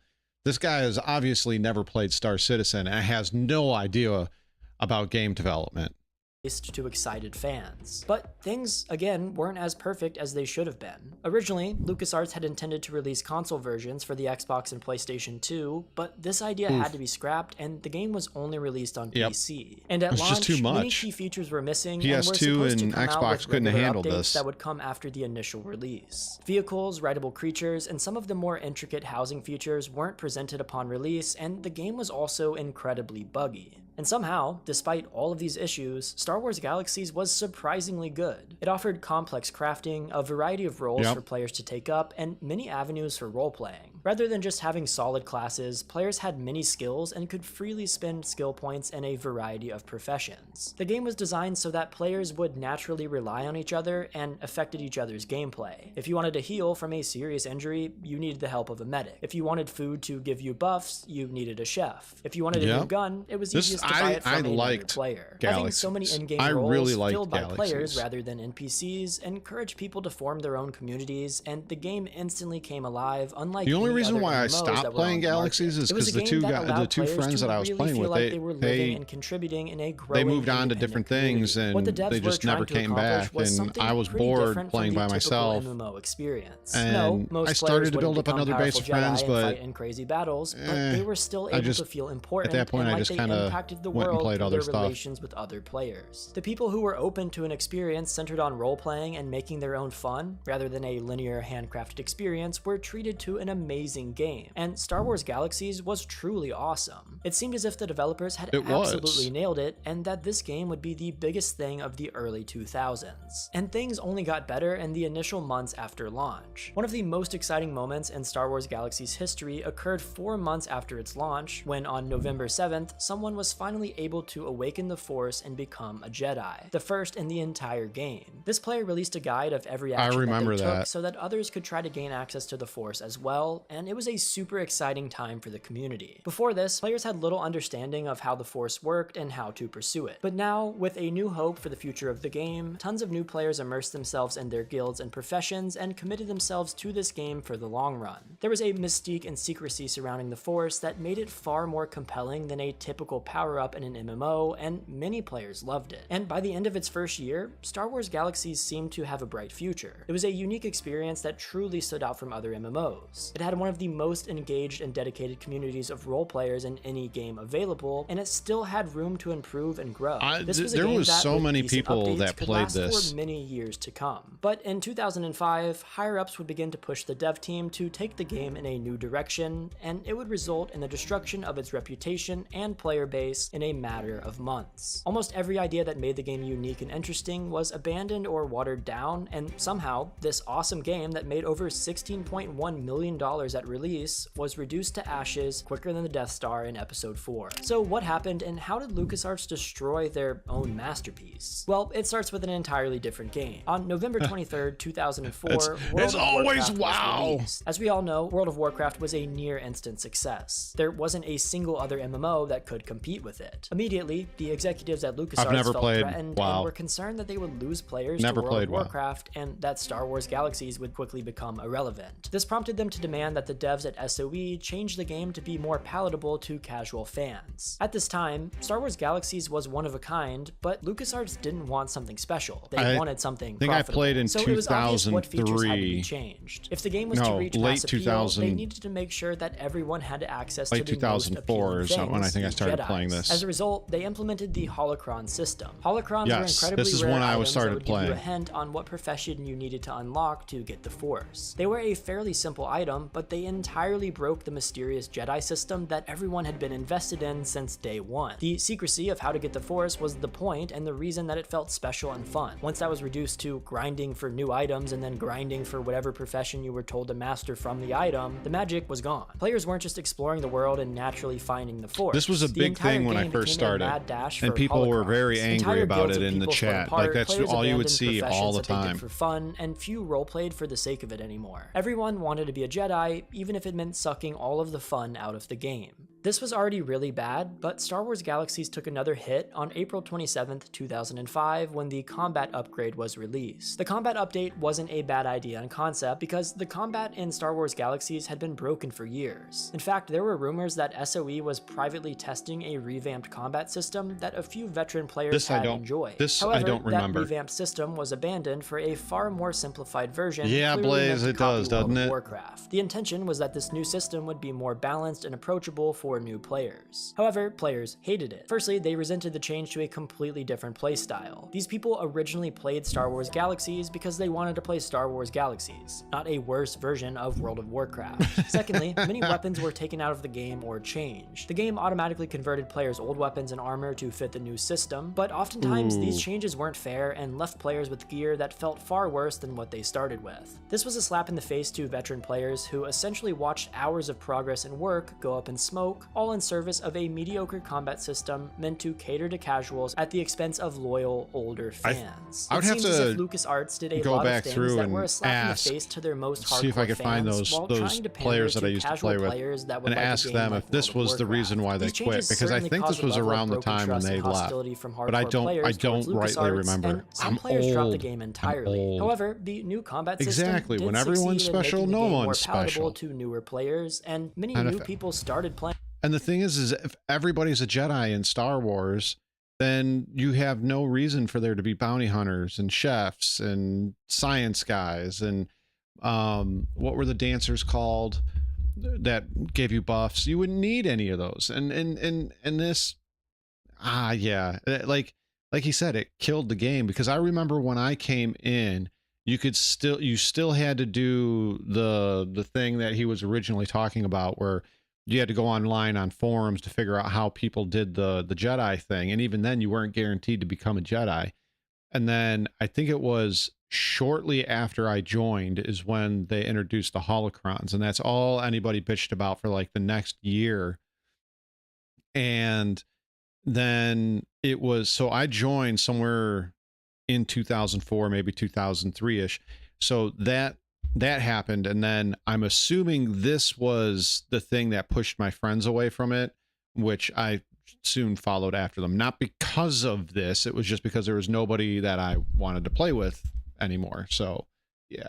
Playing the game. I mean, even some older players grew to appreciate some of the improvements and stuck with it. So it appeared that Star Wars Galaxies had made several missteps, but there was still room to salvage the situation. But well, LucasArts ruined that pretty quickly. Yes, Back in 2003, yes, November represented a multiplayer game with Star no Wars multiplayer. Galaxies. Sounds kind of like the game that brought us all together. It's a multiplayer game with no multiplayer interaction.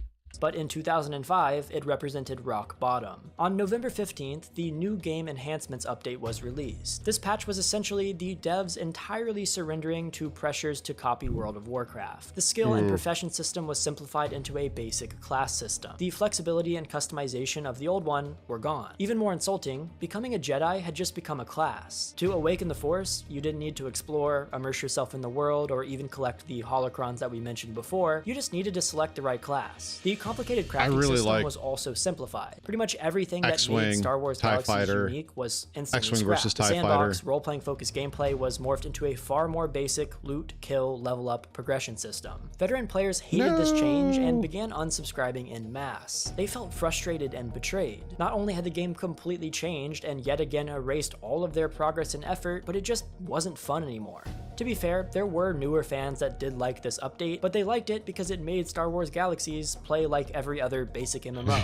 Veteran players had to accept that the game they'd fallen in love with was dead for good. For the next several years, Star Wars Galaxies would slowly decline in player count. The game took the most massive hit when players quit in response to this update. However, after the initial sharp negative reaction, things stabilized and players began to drift away from the game more slowly. Although Star Wars Galaxies was still losing quite a bit of players, I think I was out long before this happened. The game would still continue to have a future, even though it was smaller than originally anticipated. So maybe I only played like 9 months. The new players who started playing the game after this update didn't have the older versions of the game to compare it to, so they could appreciate the current version for what it was. These newer fans, along with a few loyal veteran players, did manage to keep Star Wars Galaxies alive. However, it quickly became clear that things were declining and that the game would eventually die. In December of 2009, LucasArts and SOE shut down 12 of the 25 servers. And 4 years later, they would close the remaining servers, officially killing the game. But how did they survive for that additional 4-year period when things were already bad enough to close half of their servers? Well, it's kind of complicated.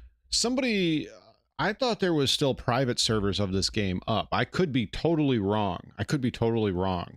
But I thought there was still private servers of this up.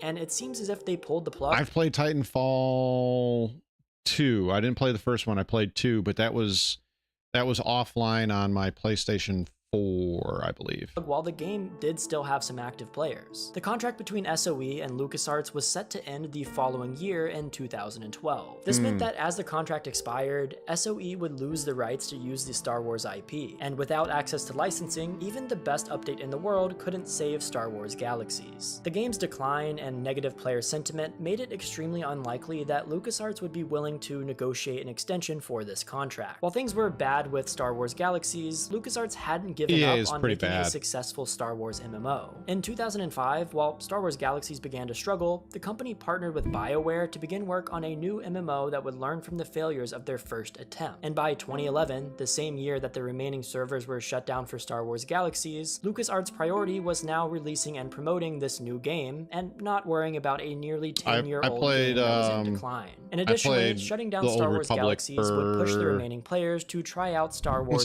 for about a year. On December 13th, 2011, Star Wars The Old Republic was launched. And 2 days later, Star Wars Galaxy's servers were closed for good. In the end, some of the devs who worked on the game would admit that the panic over World Everybody of was Warcraft talking about it in global chat on decline was likely an overreaction. Compared to other MMOs, Star Wars Galaxies lost very few players to the Juggernaut. They were very different games that appealed to very different players. If Star Wars Galaxies had continued building on its systems and content, it what were the could have performer continued to guys thrive. called? So by what pandering was to World of their Warcraft, not only did the game die, but class? it died for I don't no remember good reason, because I remember that game wasn't a comp. I remember going all the way. I remember going out of my way to find those guys to receive my buffs all the time, and there would be guys. Yeah, I miss Galaxies. Competition to begin with. Star Wars Galaxy's legacy lives on in modern MMOs, as it was one of the first games to focus on a more player-oriented role-playing experience. Beyond that, some fans still play the game to this day through emulators. You can say a lot about the flaws of Star Wars Galaxies, but the fact that people are still playing a 20-year-old game today just shows how impactful it was. Despite how its Hey, I'm still playing a 20-year-old game today. It's called Diablo 2. I play it. Story ended, Star Wars Galaxies more than earned its title as one of the best MMOs ever made. I agree you can with actually that. still play this game today by supporting some fan-made projects. I found 2 online, one of which is Star Wars Galaxies Legends, and the other of which is Star Wars Galaxies Restoration. I don't really know the difference between these, I haven't actually played them, but these are 2 options if you still want to check out this amazing game. Cool. I'll link both of them in the description. I always love supporting fan-made projects, so if you want to play it, check them out. You can find the link below. Also, I just made a Discord for the first time in like 6 years. Which Alright, that was RoboCast, and that's why Star Wars Galaxies died. I mean, look, I didn't play it for very long, but I had fun with it, and there was a lot of things I really, really liked with it. And that was back in the time when I had no children, no responsibilities, and I could just know life a game. And I know life the absolute crap out of Star Wars Galaxies. In 2011, like he's talking about, I played the Old Republic. I played it for about a year, and then I went back to some other games. Old Republic was not bad. The cinematics are better. At the time it released, the cinematics were better than a lot of what was going on in the game, in my opinion. I couldn't give you exact detailed specifics as to what was going on in the game and what I liked and what I didn't like and all of that. But I did not have as much fun as I thought I would. I stayed in it for a year and I know lifed it, but there was a lot of things I didn't like. There was a lot of things I didn't like. There was a lot of things I did like. So I stuck out, like I said, I stuck it out for about a year, and then that was about it. Anyways, what I'm going to do is I'm going to put you guys on a be right back screen. I need to go and refill. I need to check on my daughters, and I will be right back. It'll be like maybe 5 minutes at max, but I'll put you in the be right back screen and be right back.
Get married, they said. Have kids, they said. I'm telling you right now, if I ever get divorced or the worst ever happens, I am never getting married again. Ah, yeah. Yeah. Anyways, let's get back to watching some videos. We got a little bit of time left. So everybody's been talking about the No Man's Sky thing. So I guess it's No Man's Sky time. And I think he said Light No Fire was the other thing. So we'll check both of those out. So this is... Hey. No. This is the new No Man's Sky update. This is the trailer. I guess Hello Games Tube put this up. I'm not sure if they're the ones that made No Man's Sky or not or what. Yeah. So No Man's Sky trailer update. Let's do it. Why is that on? We're going to turn that off. Introducing No Man's Sky version 5.0. It looks a lot less cartoony. A complete refresh of the universe. With new technology, new flora and fauna, and new gameplay. Wait. I thought flora and fauna needed server meshing. Do they have copions too? Planet variety is far beyond what was possible before. The multicolor ship things, you're giving me Thor Ragnarok vibes. Oceans have waves, reflections, and more variety. Hold on a second, guys. Fine. Yeah, that's fine. Planets have wind patterns. Waves are dynamic and react to weather. On the surface of the planet... Wait. Planet, there are new volumetrics and of the planet dynamic and react to weather. On the surface are dynamic and react to weather. On the wow, the water reacts to the weather. That's pretty cool. How many people can actually play this game at a time? 4? 6?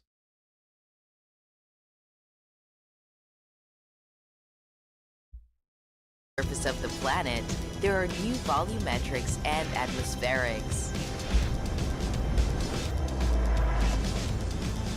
New cloud tech allows detailed clouds and weather conditions.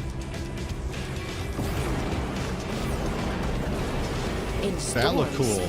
Waves, wind, and clouds interact that looks really cool. Immersion. That looks really good. Are out there to discover. Wait, 1,000 people can be on a single server of this? Hello, my name is Grumpy! What's up, man? No, seriously, 1,000 people can play this, can be on the server? I know it's just looks. Look, man, I'm spoiled by Star Citizen. Can you, I have,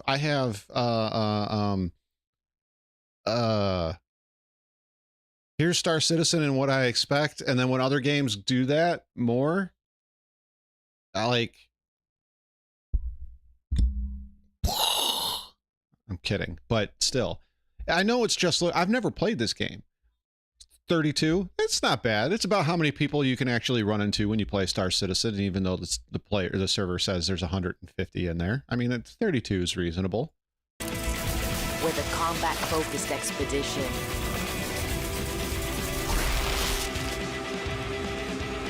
It does look pretty. Our journey continues. Oh, look, it's the bird from Star Citizen right there. They put it in there.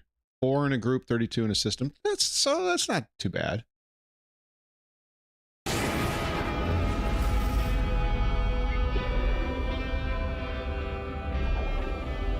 I gotta say that it looks pretty. It does look pretty. I know it added no new content.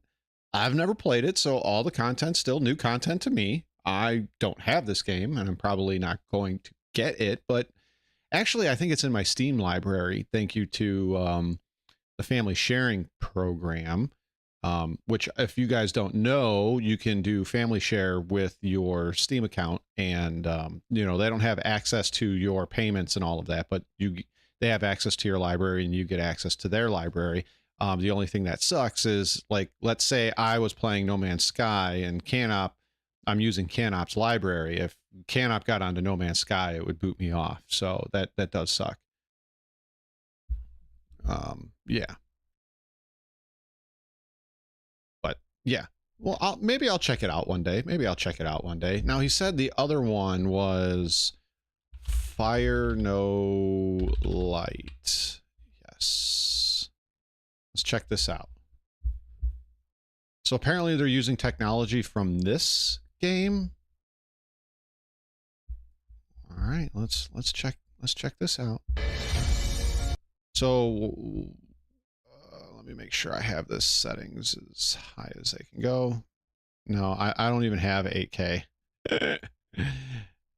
I'm just kidding, guys. Go to 1440. Light, no fire. So let's check this out. A multiplayer Earth.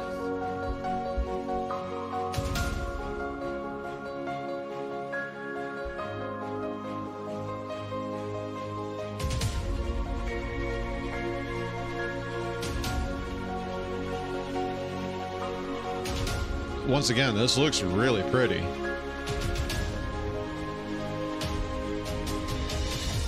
Oh, the same company? Okay. Right, Jim? I need to get up to 8K now. Now, oh no, somebody was building it. Okay.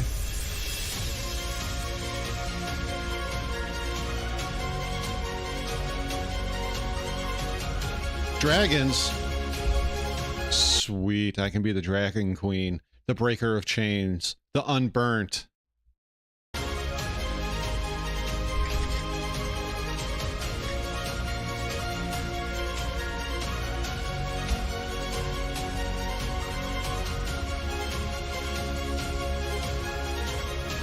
It looks really pretty. I just wonder if it does anything different from current MMOs. Music's cool too. I like the music.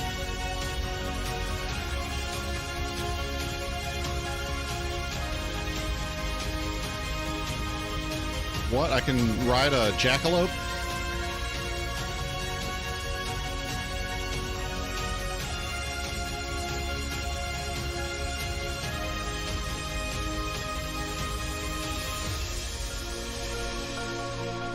Is Atlas holding that up?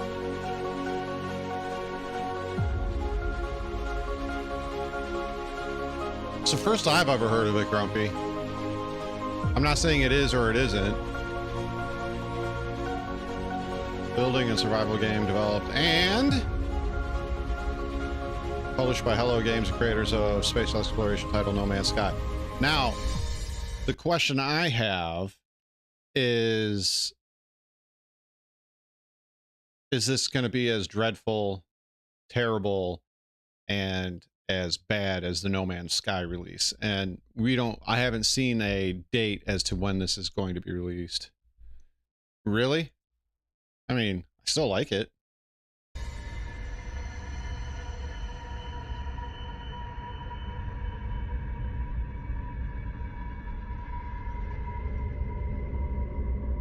Unparalleled experience, huh? A lot of these MMOs and their crafting and everything and their exploration is very cookie cutter from one to the next. There it is, procedurally generated. I wonder if they had to pay CIG royalties.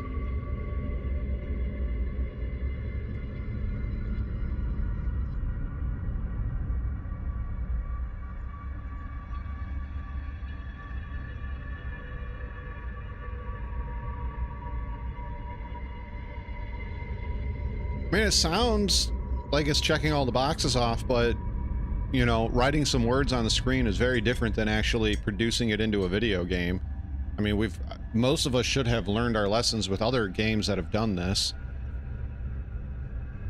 And I have a feeling this will be another game that goes early access and will either make or break it. And I'm going to ask you guys, would you be interested in listening to a group of us talk about early access games, their impact on the industry, the good, the bad, all of that?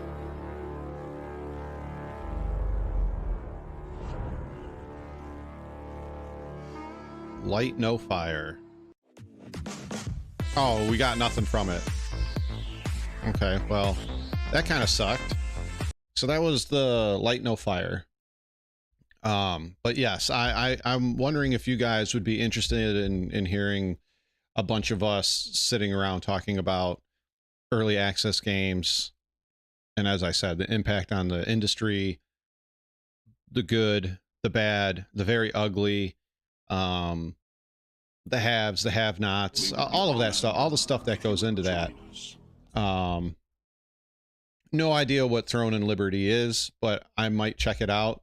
I'm kind of burnt out on beta, alphas, and early access games, and that kind of goes into that that conversation as well.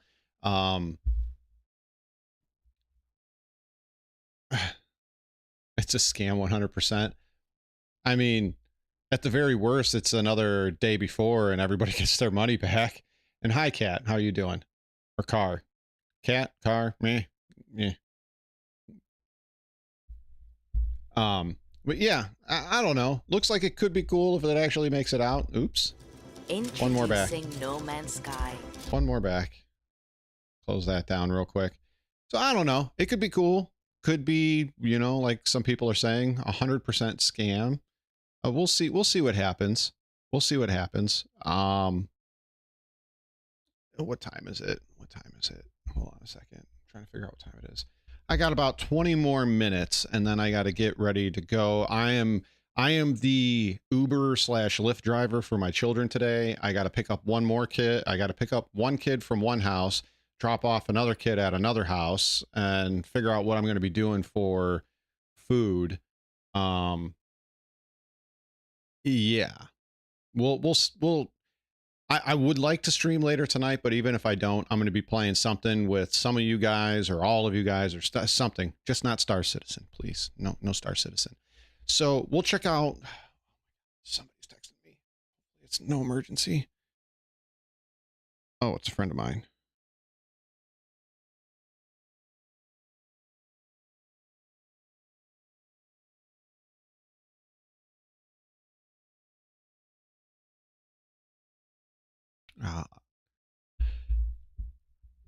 I can't respond to that text while I'm streaming right now.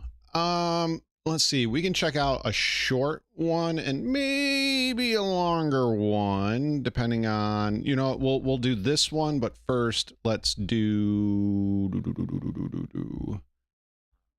this one. This one is also about 2 weeks old. Hey, what up? This one is about 2 weeks old. It's 6 minutes long, almost 7 minutes long. This is Ashes of Creation. This is another game that is in I think it's a Kickstarter. It's not, I don't believe it's in early access or alpha in one way, shape, or form. I think this is just, as of right now, it's just ideas on paper, but I do believe this is a Kickstarter. Not 100% sure on that. Yeah, so let's get into it. Boys, so today was a rather unexpectedly poggy stream, as we were treated not only to an incredibly detailed showcase of their server tech system. Uh-oh. Doesn't this look familiar, boys? This one looks pretty familiar, doesn't it? Server meshing. Allowing for a next generation, massively multiplayer open world, but we also got an announcement of Alpha 1 key holders finally getting into the game to Oh, okay. He hasn't even started speaking yet, but I want to. So this is CIG's, from what I understand, the way I understand it, this is the way CIG is building theirs out. Okay, and I'll let it just play. Open world, but and this is how these guys are going to build theirs out. So the clients talk here, and then they have multiple servers talking in between the clients.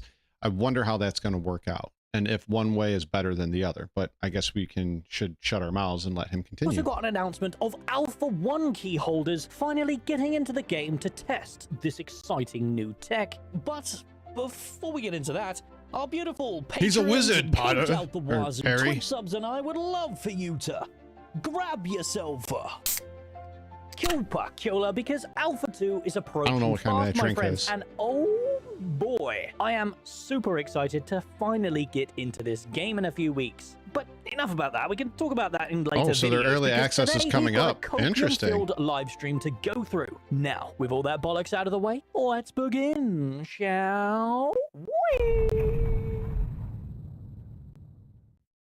Okay, so as stated in the intro, this livestream was very technical, but I will attempt to break down this over 2-hour showcase into a nice, neat, tidy package for you to digest. Obviously, server meshing is our topic this month, and Intrepid went into a lot of depth about how their tech works and what goes on behind the scenes, as most companies do not reveal such important back-end information. If you're not very tech-savvy or genuinely don't care, hey, listen, I don't blame you, because even I had a hard time wrapping my head around this one. The TLDR was basically broken into 3 segments. An introduction to what networking tech actually is for an MMORPG. I really want to see what they're going to hear, what they're going to say. MMOs tend to have when trying to render a massively amount of players, and Intrepid's next-generation solutions to such problems. We'll of course skip over the first 2 segments and jump straight into Intrepid's solutions. Server gridding is the name of their server meshing technology, and Ashes of Creation's Intrepid Tech, as they've dubbed it, has approached the problems differently. Okay. So they're going to have intra-server replication and then use a server gridding system. Okay. Alrighty. All right. Current server meshing technology, like StarCitizen. As we discussed in our videos leading up to this stream, StarCitizen uses a replication layer to keep the persistence between a server transfer. However, this has been entirely removed in Ashes of Creation, and they have instead replaced it with a completely different approach that I won't get into the details because, let's be honest, it's a bunch of bullshit. Okay, inter-server replication works via each server having a direct connection to their geographically adjacent servers. Unlike other server meshing solutions, we do not have a centralized object replicator. Each server is responsible for its replication. This provides us with several advantages. Most importantly, we do not have a single point of failure that will take down an entire realm if it crashes. We eliminate a potential bottleneck that could limit the number of players we can support within the realm. Interesting. Once again, this sounds great, and we're going to have to actually see it running in real time. That we don't really care about. Just trust me, bro, it works, is pretty much the gist. Unfortunately, the lack of a replication layer also creates a problem. Without a replication layer, one server cannot communicate to another server on the other side of the world. Therefore, Intrepid have created a brand new concept known as microservices, which can be visualized like additional Okay, only one copy of each service per realm, and each game server has a connection to these unique microservices. This is how we are able to establish a global state. These microservices allow us to do centralized interactions such as party and guild chat, where players can be anywhere in the world, but still need to be able to send and receive messages.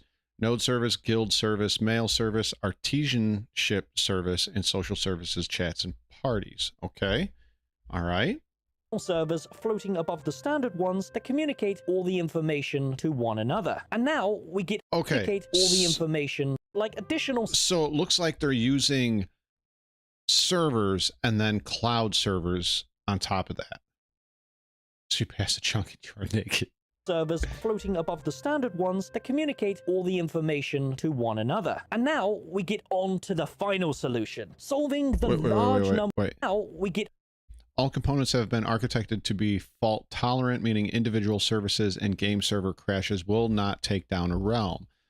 A consequence of this architecture is also provides us with the flexibility to minimize player disruption and allows us to hotfix services and games servers in a live environment, deploy patches seamlessly.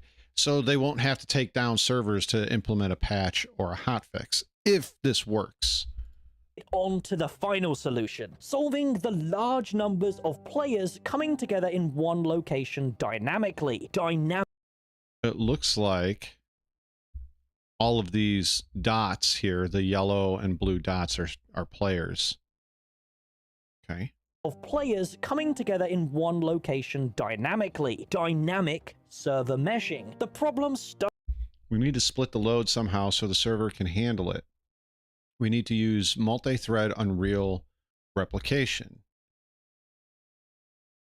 The problem is that Unreal is a very single-threaded engine, and the replication is one of the most single-threaded systems it has. Making it multi-threaded is incredibly difficult, and as far as we know, has yet to be done before, but we did it anyways.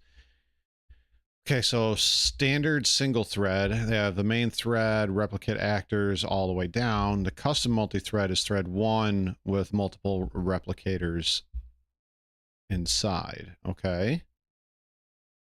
Star Citizen has been stuck on for many, many years, sinking hundreds of millions of dollars into it, and they still have. But doesn't it have to be an entity in order to chat between multiple servers and multiple regions like they're speaking about, and not just a HUD? Have yet to solve it. Okay, and the results do not disappoint. We've improved replication performance by 2.4 times. Great achievement, big step forward. Big benefit of this type of optimization is that it improves performance in all situations, even the most complex ones, directly allowing us to support large-scale battles that we could originally. Summing up everything we now have, reduced our replication time by a total of 94%. There are many more things that need to be done. Okay, so once again, interesting. Ashes of Creation are approaching this in a slightly different way again, through the concept that they call dynamic gridding. Without going too in-depth, it is basically just splitting the already static server grid into additional smaller servers within the same grid. And the most interesting part about this is that it isn't 5 years away either. The team are aiming to have this dynamic gridding ready and live for the Alpha 2 launch, just a couple of months away. Doesn't Trepid... Okay. Depending on how many players they have, how stable it is, what the frame rate is like, what the lag is like, the desync, all of that stuff that's attached to server performance. If they pull this off, we really need to start asking some questions. And I've said the same thing with Dune Awakening, because Dune Awakening is supposed to be doing sort of this style, and Dune was also, and I don't know if they're going to follow through with it, we're still a year or 2 years away from Dune Awakening coming out. They were saying they were going to allow, if it can be worked out, cross-platform to be doing this in the PvP areas with up to 3 meshed servers. So once again, if this actually works, we'll see what happens. Currently have a plan on how to accomplish dynamic gridding, or is it just we want it but don't know how? Right now, dynamic gridding is in place. Right now, what we are doing is we are optimizing, fixing performance around that, and the current goal, which is on target, is that dynamic gridding will be online by the start of Alpha 2. All of our tech was built to get to the point where we can do dynamic gridding. This has always been the end goal overall. So dynamic gridding is still in active development right now, but the plan is that by Alpha 2 entrance criteria, we will have dynamic gridding in a bug-sturdy place that is optimized. Oops, I punched my mic. Working as we need it.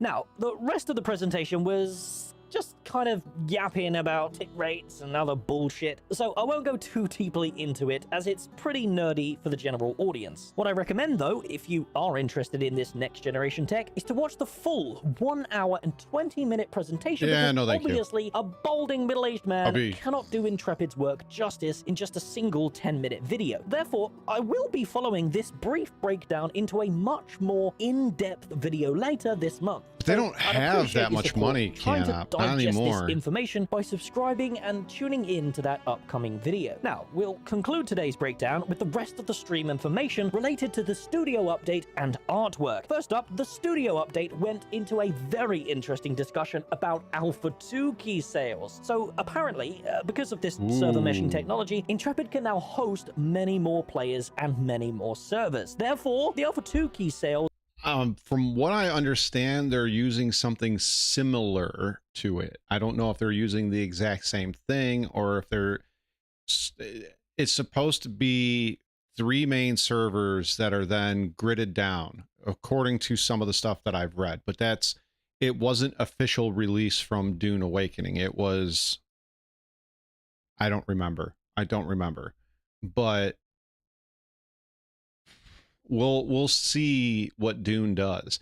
Dune is still, in my opinion, I once again, I don't have access to the devs. I don't have access to their team in any way, shape, or form. I still think Dune Awakening is 1 year to 2 years away before being released. This game, Ashes of Creation, from what I understand, and I don't know, I don't know about this game at all, other than that it's an MMO and that they've been working on this for a while, is that it is a Kickstarter project, and they're getting closer and closer to their goals as far as implemented tech to get the game to run, and then it's going to go into early access. So we'll see what happens. We'll see. Maybe they can pull this off and it's the greatest thing ever. Maybe it crashes and burns and the game dies right then and there. But it's going to be very interesting to see if they pull this off. If Dune pulls off what they pull off and Star Citizen still doesn't have a 4.0, guys, as backers, we really, really, really need to start asking questions. And, you know, I myself might be in Star Citizen's ear for a refund. Are coming back. However, they're not coming back in the state that we had them before. No more FOMO cosmetics. We think they're just coming back as a key sale on their own at a much lower price. Oh, so they have FOMO cosmetic sales, huh? Yeah, I'll keep you guys informed with that. In addition, as mentioned in the intro, the Alpha 1 key holders are getting into the game soon as this month, apparently, with some NDA tests. Finally, they did leak what the end of this month's livestream topic is. Coming in just 3 weeks, by the way, so not long to wait. And yes, that's right, the Bard is finally being revealed. And Stephen almost dropped the ball about something else Margaret was concerned with, so we're also likely getting the character creator at the end of the month. I don't like that screen vibrate. The artwork update wasn't too interesting. Just a few pieces of armor to go through, including the Helm of the Grove, the Cloak of Ill Omens, and a new armor set featured by the male pirate model. Cool. Pretty cool That looks cool. And that's pretty much everything from this month's live stream. As usual, we'll be deep diving the stream frame by frame over at twitch.tv/Narcoverse, so come join us for some copium takes as Alpha 2 approaches over the next couple of months, because you're high on... Wow. I want to see more of this. I really want to see this. I want to see if this is pulled off. I think I might start following this just to see if they can pull this off. Not so I can be like, heh, heh, if they fail. I want to see technology like this get pulled off and put into games. I really do. I think it would be cool if we got something that was Narc, by the way. Let me go back to that. That was Narc and his Ashes of Creation server, the server meshing explained. But yeah, it's pretty cool. It's pretty cool. Yeah, looks cool. Hopefully they can do it. Hopefully they can do it. All right, this one's going to be a longer one. This is every upcoming MMO you should actually play, and it's by Waydot. This is going to be the last one, guys. The MMORPG is a dying genre. Yeah, I know. We've heard the same old... Whoops. Why is it doing that? Is it, though? Is MMORPGs a dying genre? I don't think they are. Same old thing for the past 10 years now. And while admittedly the genre has seemed to run dry of new and innovative ideas, there are still many people like myself constantly itching for that new MMO experience. And also itching for a VPN. This video is sponsored by Surfshark, but we'll get into more on that later. Let's be honest, we're all just chasing that dragon of experiencing an MMO for the first time all over again. But while MMOs might not be quite as popular as they once were, there is definitely still new games being worked on, new games being released into alpha and beta testing, and plenty of news on the horizon, which can still make us MMO junkies pretty excited to hear about. Today, I've compiled a list of 8 of the actually most promising up-and-coming MMOs. Yeah, too many people want to play solo multiplayer now, before we get into some of these new MMOs, I wanted to talk to you guys about the importance of a... So there's absolutely no risk to trying it out. Now, first on our list, we have a title that was just announced a few months ago back in March. Coming to PC, Brighter Shores. This game came as a particular surprise as its creator, Andrew Gower, was the co-founder, along with his brother, of the very popular video game development company, Jagex. Together, Andrew and his 2 brothers, Paul and Ian, created Devious Mud, which then became RuneScape, which to this day remains a personal favorite of mine and one of the most successful MMOs of all time. Now, we don't know everything about Brighter Shores just yet, but here's what we do know. Staying true to the Gower brothers' philosophy, it's going to be a click-to-move MMO that is separated into rooms, basically small squares or tiles of an area which you will currently be in. The game is going to be filled with puzzles, mysteries, skills to level up, professions to train, and it seems they want to put an emphasis on exploration and discovery. I can imagine this game will implement some of the old RuneScape charm and humor, as many of our favorite old school quests in RuneScape were actually written by the Gower brothers. Brighter Shores is aiming to release in Q3 or Q4 of this year, which is exceptionally quick given the time it was announced. However, it does seem like the game has been in development for some time already. One interesting thing to note is that Andrew Gower actually recently did an interview where he claimed they have an unorthodox solution to potential botting issues in the future. And that is letting you bot the game yourself. Essentially, you're going to be able to set your character to do tasks even when you're logged out of the game. Oh, that's cool. Personally, I'm a little bit skeptical on this quote-unquote solution.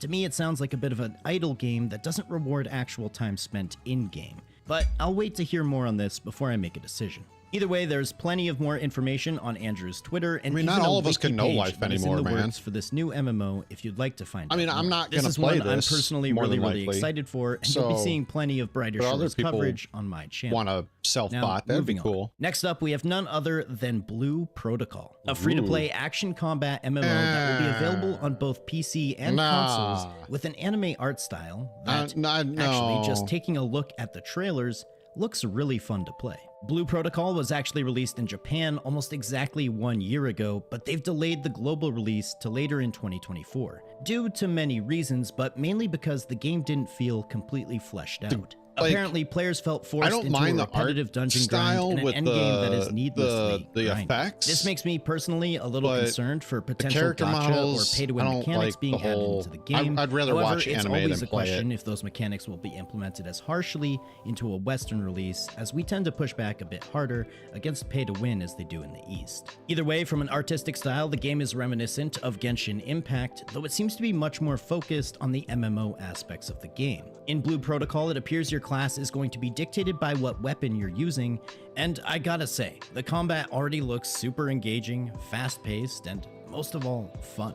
No matter what, as a free-to-play game, I'm really excited to at least get my hands on it and to try it out myself. And hopefully this delay of a global release was like I said, I'd rather watch anime than play it. And coming up next, we have PAX Day, a social sandbox MMO developed in Unreal Engine 5, only available now. This game looks cool, but I was watching people play this, and it looks like this is going to be very, very grindy, very, very in-depth. And if you don't have friends online, you're going to get left behind very quickly to other players on your server that do have friends online. So just keep that in mind. Do I have personal experience? No, it's just how it looked when I saw the early access or the alpha or the beta or whatever it was called. PC currently. And actually, just a few days prior to this video's release, it was put into early access. For a one-time purchase fee, you can hop on and play this game right now. Though the game is still heavily in development, I'm not sure if it's and not market yet saturation. Complete, I actually got the... I'm not sure if it's market saturation versus a lot of MMOs really don't do anything new from the other one. It's just like a graphical facelift, but a lot of the same kind of mechanics from one game to another. That's not to be said that happens in every single MMORPG, but a lot of the times that happens. Like Conan, not Exiles, the one that came before that, Hypobarian Adventure. Like, I like the way they did the combat, so I can't pick up my keyboard and show you, but when you were swinging your sword, you could set on your hotbar WSAD, right? So you have up and down, left and right, but then you could do Q, C, E, and Z. So that was pretty cool. That was pretty cool. Now, granted, I don't think the game lasted that long, but it was pretty cool and exciting for me, anyways. Chance to that play too this can game up just that a few too months ago, and I had an absolute blast. PAX Day allows you to claim a plot of land, and using resources that you find out in the world, you can build your own home and a workshop and a base to call your own. You're going to find survival game elements, a robust crafting and gathering system, dangerous PvP where you decide the level of risk that you want to implement. There, now nobody's standing behind me. And they have talked about a push towards heavily incentivizing a dynamic, player-driven economy. While I was personally playing PAX Day, I really enjoyed the sense of progression through acquiring more and more difficult materials by exploring, gathering, and eventually refining those materials in order to make myself a really awesome plot. Yeah, like the roguelike text games, definitely text-based as it games. Feels pretty lackluster at the moment. The possibilities really seem endless with this one, however. I mean, just take a look at this absolutely massive structure that Asmon and his viewers were able to create by working together. PAX Day is hoping to come out of early access in June of 2025, and hopefully within this year, we hear more and more promising news about this one. Next up, with plans to release on both PC and consoles, made with Unreal Engine 5, we have the sequel to one of the world's most beloved, yet also controversial MMOs of all time, ArcheAge 2. While the original ArcheAge put a heavy focus on open-world, large-scale, faction-based PvP, ArcheAge 2 seems to be moving away from that concept, instead focusing more on PvE as well as guild versus guild conflict. This has been a controversial decision, to say the least, as many of the long-term fans of ArcheAge have really only stuck around because of the massive faction-based PvP that was available. Either way, the game does look pretty impressive so far from what we've seen in trailers, and the move towards a console release is sure to bring a lot of new eyes to the ArcheAge franchise. ArcheAge 2 is claiming to have action-packed combat, an immersive storyline, non-linear progression, and a similar trading system to ArcheAge 1, but quote-unquote enhanced. I mean, and also the fighting looks ability cool. to create your own player towns with your guildmates. Unfortunately, it seems as though ArcAge 2 has been delayed till at least 2026, so plenty of time for more information to come out, but it's still something worth keeping an eye on. Many of the older ArcAge fans have apparently already lost faith, but in a franchise as popular as this one, there's always a chance they could come up with something really special. Now, coming up next, we have a bit of a different one. Chrono Odyssey. Developed in Unreal Engine 5 for both PCs and consoles, Unreal 5 this game getting has a one lot of the of most love. visually stunning trailers I've ever seen. Seriously, the game looks absolutely beautiful. Not a whole lot is known except that it's going to feature action combat, the potential for massive open world boss fights, and we see weapons being used such as swords and battle axes, but also guns and bows. There's also going to be a time-bending mechanic. Makes sense with a name like Chrono Odyssey. I'm sure in some way, shape, or form that means time odd or weird time. I don't know. But seriously, I can't get over how amazing this game looks. Does look Shooting for very, a release very date sometime after the summer of 2024, meaning I'll probably need to upgrade my PC even sooner than expected. But we might actually be able to play this game quite soon. One important thing to note, however, is that both ArcAge as well as Chrono Odyssey are being published by Kakao Games, PC who have a bit of a reputation when it comes to pay-to-win monetization strategies. No. And also over-promising, but under-delivering. However, this trailer is just so impressive, I think I'm going to remain cautiously optimistic. Next, a game I've had my eye on I'll take a look for at quite it. some time at this point. This is what Carly was talking Throne about. and Liberty. It's basically the spiritual successor to Lineage 2. That's shooting for a Western release through Amazon Game Studio in the latter half of 2024. Though we've gained a fair amount of info through paying attention to the Korean release, the game is most certainly pay to win, and the grind is absolutely real. However, despite that, the game looks really well polished. The visuals and the combat are immersive and weighty. The class system is extremely flexible, and it doesn't pigeonhole you into any certain role. It's easy to change and play how you want to play. And despite a lot of speculation about fearing a Lineage or BDO gearing system, you can't actually fail to upgrade your gear. It's important to note as well that Throne and Liberty participated in a closed beta test where the feedback was so overwhelming, they decided to completely redo and rebuild the entire combat system to more traditionally align with your standard action combat. And although I've heard it's fairly standard, nothing super unique or special, at least they got rid of the supposed autoplay feature that they had baked into the game prior. Either way, Throne and Liberty looks good. The group combat looks amazing. Yeah, it seems like wait it for a Western release to see how seems badly like the it plays. Mechanics and I agree, Jim. I'm getting, as we get closer and closer to that date, like I don't mind paying for cosmetics, but as soon as you start paying for power or paying for an advantage or paying for skip to the end faster, like it just bothers me. And it started to really bother me with Star Citizen because like all you're really doing is paying to get ahead when the game launches, or for right now, every time we have a wipe. I mean, that's really, it's kind of disappointing, which is why, number one, I'm responsible with my wallet and I have other responsibilities to do with my wallet. So that's one reason why I don't buy ships. But the second most big reason, suppose it was an autoplay feature. It existed. People used it. Yeah, I'm sure, but I'm also sure that a lot of people didn't like it. But that's another reason why I keep my wallet closed with Star Citizen. Why I keep buying ships. So that way I have nothing to do when the next wipe hits. And that was kind of one of the reasons why I stopped playing so many months ago, was because what am I supposed to do with 500 million credits and no other gameplay, and having literally almost every ship in the game I could possibly ever want to buy and upgraded and everything else. So yeah, it kind of kills it for me to whip out my wallet and buy things like that on Star Citizen. We'll get more and more info. And next up, only for PC at the moment, we have Corepunk, a game I actually just played because I had access to the alpha testing. Corepunk is a top-down ARPG MMO set in a steampunk-inspired world. Unfortunately, their closed alpha testing was cut short due to server issues, though they are hosting another playtesting in early July. I actually thoroughly enjoyed my experience with the intro to Corepunk. It's a return to a more hardcore MMO with... Game journalists are not gamers, nor are most of them, I'm not saying all, nor are most of them good journalists. So I don't know. I think the industry as a whole, as far as game journalism, needs to get wiped out and they need to start fresh, because this is not, most gaming journalists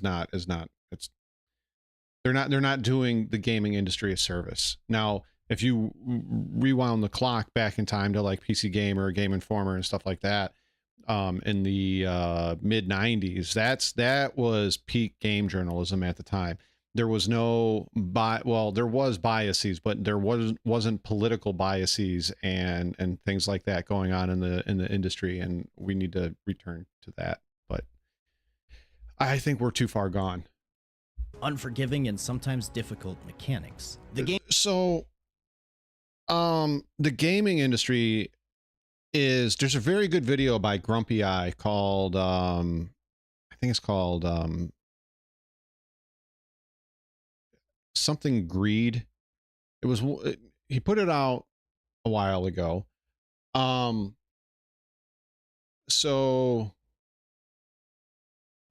bring up BattleBit, but you were just bitching that BattleBit hasn't released their update in 8 months. But yeah, he's put some good ones up there. Ultra Kill, BattleBit, Lethal Company, Pal World, Helldivers 2 before they started their cash grab, Baldur's Gate 3. I'm trying to think of some other games that are not complete trash. I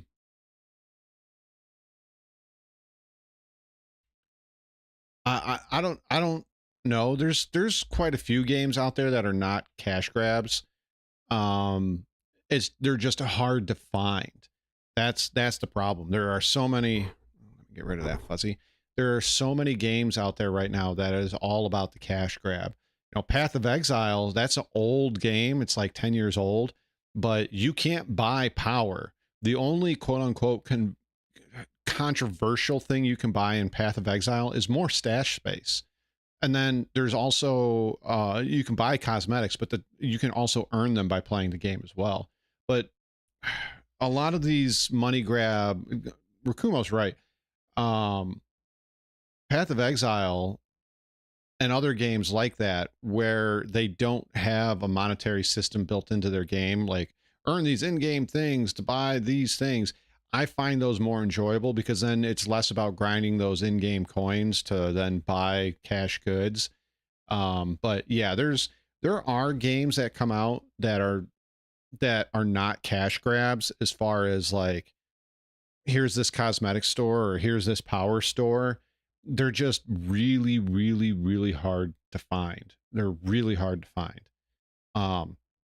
And EA has upped the gacha game to unprecedented levels. I mean, look at, let's just take 2K, for example. I used to play a lot of the 2K, NBA 2K games.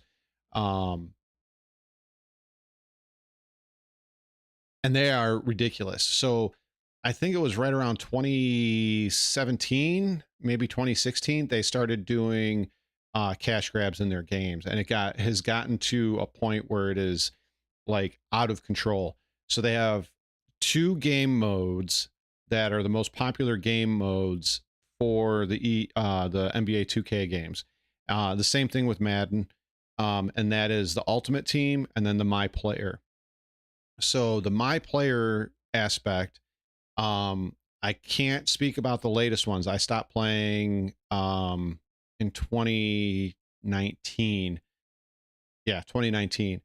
And you could use cash to advance your player up to, I think it was rank 90, and that cost, I think it was close to $140. And then the Ultimate Team is where you use real money to buy digital booster packs, and then you open those, and those players in there are like,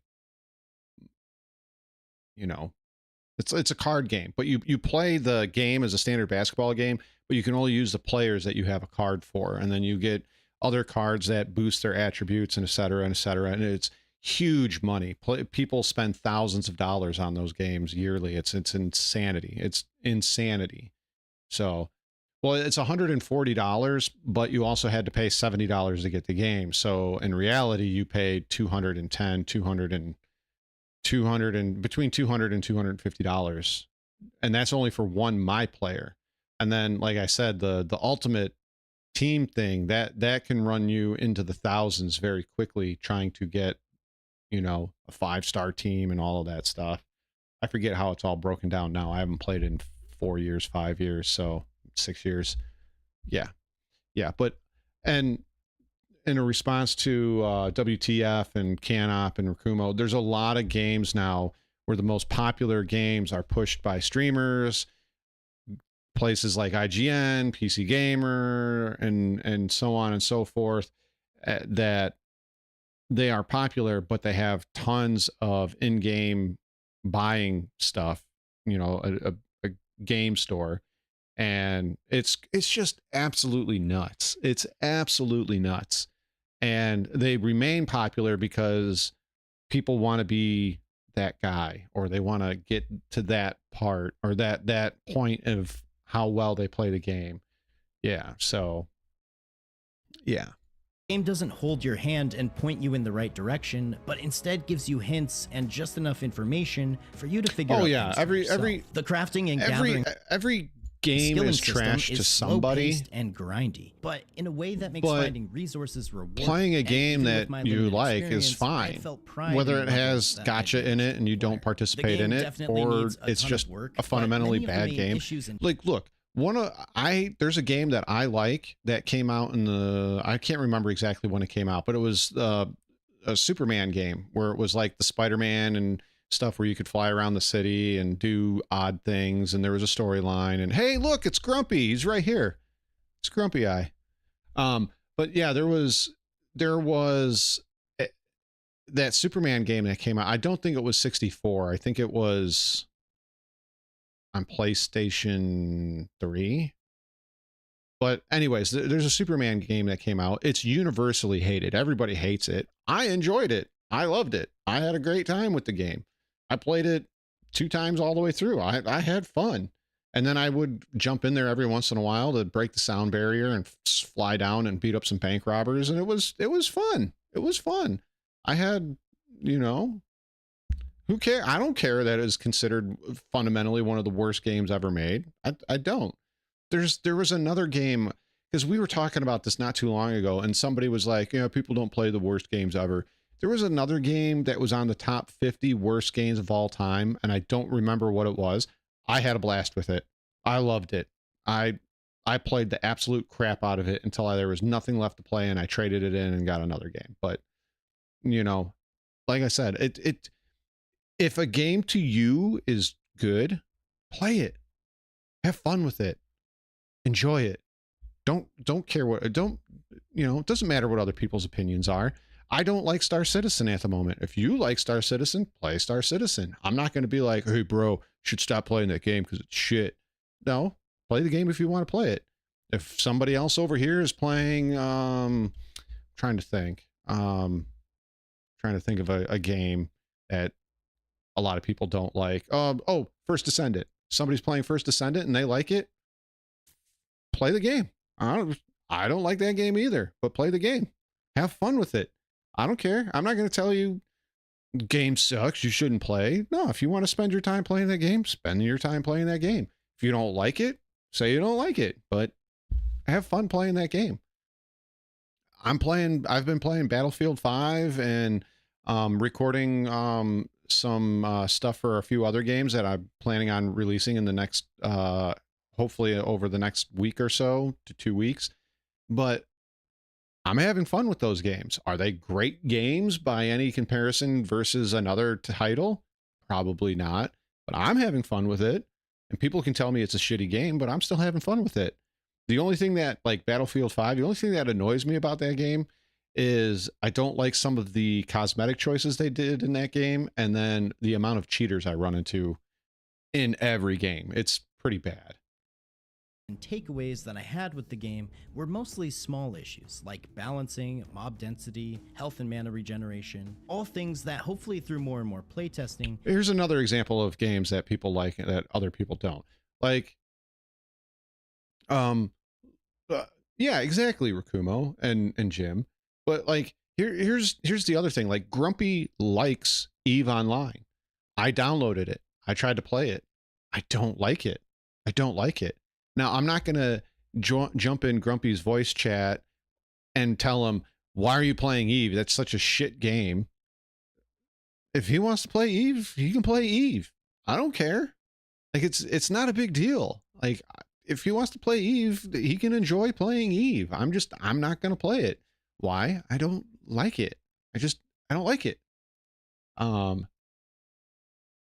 Say it's a shit game, play ED with me. I mean, I like Elite Dangerous. People are telling me it's a dead game. You know, there's only like 5,000 people, or no, it's about 10,000 people are playing that game. For the mostly it sits between 2 and 10,000 people to play that game per hour. That's it. You know, here's another game that I like. It's essentially a dead game right now, but it is another game that I like. Gray Zone Warfare. Love the game. Think it's a lot of fun. There are aspects of the game that are not fun and I want changed, but it's a fun game. I have some issues with it. Optimization, the helicopters, AI, and you know, nothing's been updated in 6 months, but you know, I still enjoy the game. You know? We can find more and more solutions. Also, the art style and humor of the game is hilarious. Main aspect, can't run it. Has a ton of charm, and it's definitely... I don't mind clicky games like EVE. It's just... It just doesn't feel right to me. That's all. It's just a personal preference thing. Something worth keeping an eye on in the future as we get closer and closer to a potential release date. And finally, topping off this list, we have none other than Ashes of Creation. Probably the most highly anticipated new and upcoming I wonder if I can MMO move myself with over. more hype surrounding it than probably anything we've seen in the genre in the last decade. Ashes constantly puts out development updates, has the most open communication. Star Citizen. No, I'm kidding. I'm kidding. Recently upgraded to Ashes of Ashes, Ashes to Ashes. If you haven't heard about it, I'll quickly explain. It's a highly ambitious open world MMO that allows the entire world and its systems to be created by its players. From dynamic plots of land to immense world travel and trade using caravans. It has fully fleshed out PvP and PvE systems, including water exploration, flying mounts that can be only obtained by a very, very small percentage of the player base. It has lots of things that all sound amazing, but I can certainly say that the hype for this game, at this point, has probably outlived anything the developers can actually release. I've heard people say this is going to be the MMO. Like, you wouldn't even need to ever play another MMO after you've played this one. I have my doubts, but I'm remaining we'll see. We'll see. The main problem with Ashes is that it's been in development technically since 2017. While playtesting looks promising and oh my god, it's been in development since 2017. They don't know how to they just don't know how to how game development works. They just don't get it. The developer updates a game has to be developed since like 2010, 2012 in order for it to be a real game. Sound great. All right, that's enough. I'm gonna stop. I'm gonna in 2024. Stop. Apparently, there's another alpha testing coming in Q3 of this year, but an actual release date, nobody knows. I think the best way to look at something like Ashes is to not get caught up in the hype. Pay attention to some of the news, check in from time to time. But until we have a release date, or at least an announcement, that's what I'm going to do. I'm going to start keeping an eye on it, but I'm not going to get hyped and be like, it's finally here. And that's my top 8. But, yeah. These MMOs are all currently in development, many with plans to release this year, though some with longer plans. I think. So okay, I'm going to stop it there. That Archmage 2 looks interesting. Ashes of Creation looks interesting. Outside of that, most of the stuff that I saw on here really wasn't, or no, it wasn't Archmage 2. It was Chrono Odyssey. Chrono Odyssey and Ashes of Creation look very, very interesting to me, and I will definitely check those out, but I'm not going to hype train all of these games. I'm just not. Both of those games are still in development, and we'll have to wait and see. Whatever game I don't like is trash. But yeah, it's I mean, look, I'm gonna get ready to go here, but I'm just gonna tell you this right now. It doesn't matter what me or Asmongold or any of those guys say about a game being trash or not trash. If you want to try it and you want to play it and you did and you like it and you enjoy it and you sink tons of hours into it, by all means, do it. Enjoy the game. It's your time. It's your money. As Jim said earlier, JT sunk like 300 and some odd hours into Starfield. I couldn't do it. I finished the main mission and most of the side quests and said, that's it, I'm done. But hey, I mean, enjoy whatever game you want to enjoy. I might say, oh, this game's trash, but that's my opinion. And that's how I feel about the game. If you feel differently, play the game. Play the game. Play the game. Just play it. Just play it.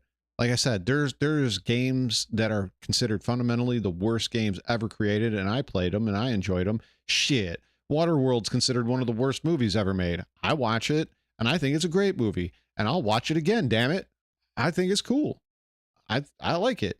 Is it Kevin Costner's best movie? Nah. Is it a good movie? In my opinion? Yeah, sure. It's a pretty good movie. You know? I don't know. If you like it, you like it. Dick Tracy. People didn't like that movie. A lot of people still don't like that movie. I love Dick Tracy. I think that movie's great.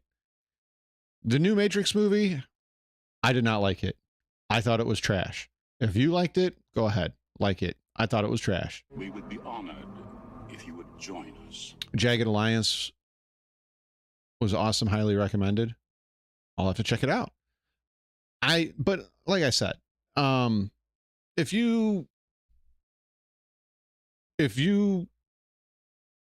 like a game, enjoy the game. If you don't like a game, don't like the game. But yeah, mods definitely I agree with, I think it was Rakumo and Jim both said it, and now Blaze. You know, I think mods can save a lot of games or fundamentally alter games to make them more fun or lift them up from their original creation. I'll speak on, once again, on MechWarrior 5. I thought when it came out, up until mods started coming out for it, I thought it was a very dry and uneventful game. And when they added mods to it, when the mods got added to it, it lifted it from, in my opinion, a mediocre game. It lifted it to amazing. And I've had a lot of fun with MechWarrior 5. I've also had a lot of fun with BattleTech, the top-down strategy game, turn-based. I played the vanilla, and then once again, mods started getting released for it, and mods have been absolutely fantastic for that game. I think it's fair to say that if you talk about your game preference publicly online, you probably care too much about others' view of your choices. Yes and no. I feel that if you're going to make your opinions public, you need to be prepared for other people to push back against you, because you're not always, people are not going to always agree with you. And even if you like a trash game, people are going to hate you for it. If you don't like a popular game, people are going to hate you for it. I don't know. I mean, if you share your video game preference online or your opinions on one, I don't know. I think it's fine. Just like I said, expect some pushback. People aren't going to like the same things you do, and some people aren't going to have the same opinions you do. Like, for example, I did a review of Gray Zone Warfare. I never said the game was bad. I never said it was bad. I said it was poorly optimized the AI was bad, and the helicopter system was not in a good spot, and the lack of loot was really bad. But it has promise, and they need to update it more, and they need to fix a lot of things, and it could be a fantastic game. I never said it was bad, but because I pointed out its flaws, I have 217 comments telling me I'm a piece of shit because I don't like that game. Now, as I said, what's funny is I'm not going to, but I kind of want to put out a response video 6 months later going, so all you guys that were telling me my opinion is trash and that I'm a shitty person for not liking Gray Zone Warfare, where are you guys? Why are none of you guys playing it? 990,000 units sold, and there's only 2,000. There's just over 2,000 players concurrently over the last 3 months, 2 months. The highest they're getting is 2,000 players an hour. That's it. So that's pretty bad. Yeah, preferences are all relative. It's all subject. Here's my thing. It's all subject to what you like. If you like the Backstreet Boys, hey, like the Backstreet Boys. Go down the street blasting it as loud as you want. I'm not going to judge you for it. You know, I like reggae. I'm probably one of the whitest guys you'll ever meet that'll be driving down the street blasting reggae. Is it a weird looking thing? Yeah. Do I care that I like reggae and you don't? I don't care. I'm going to jam out and listen to my music. It's going to feel like, when it's wintertime, it's going to feel like summer to be in my car because I'm blasting my reggae, wishing I was on the beach. So, yeah. Again, whatever game I don't like is trash. My opinions are the most relevant. That's because you're the main character of Star Citizen. So, yeah. Look, I have buyer's remorse on a lot of video games, but you know, if other people like it, then hey, you know, like it. I don't care. It's fun though. I think having the debates is fun, not arguments, debates. I have to work better on myself because Star Citizen triggers the shit out of me these days. So I'm trying to do better with that. I really am. But yeah.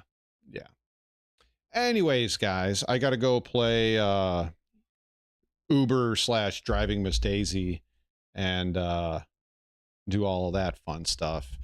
I'm going to try to stream later tonight. If not, watch for one late tomorrow night for sure. Definitely going to be doing some stuff. Not sure what yet, but we're definitely going to be doing some stuff. Probably chill vibe stream. Just listening to some cool music and playing some video games, talking to one another. Like I said, I try to view this whole thing as like we're just at a LAN party drinking some beer, chilling and drinking. But yeah, that'll be it for me today, guys. Enjoy your Friday, enjoy your weekend, be safe. And with that, guys, so long. Thanks for all the fish. And have a great weekend. Peace, guys.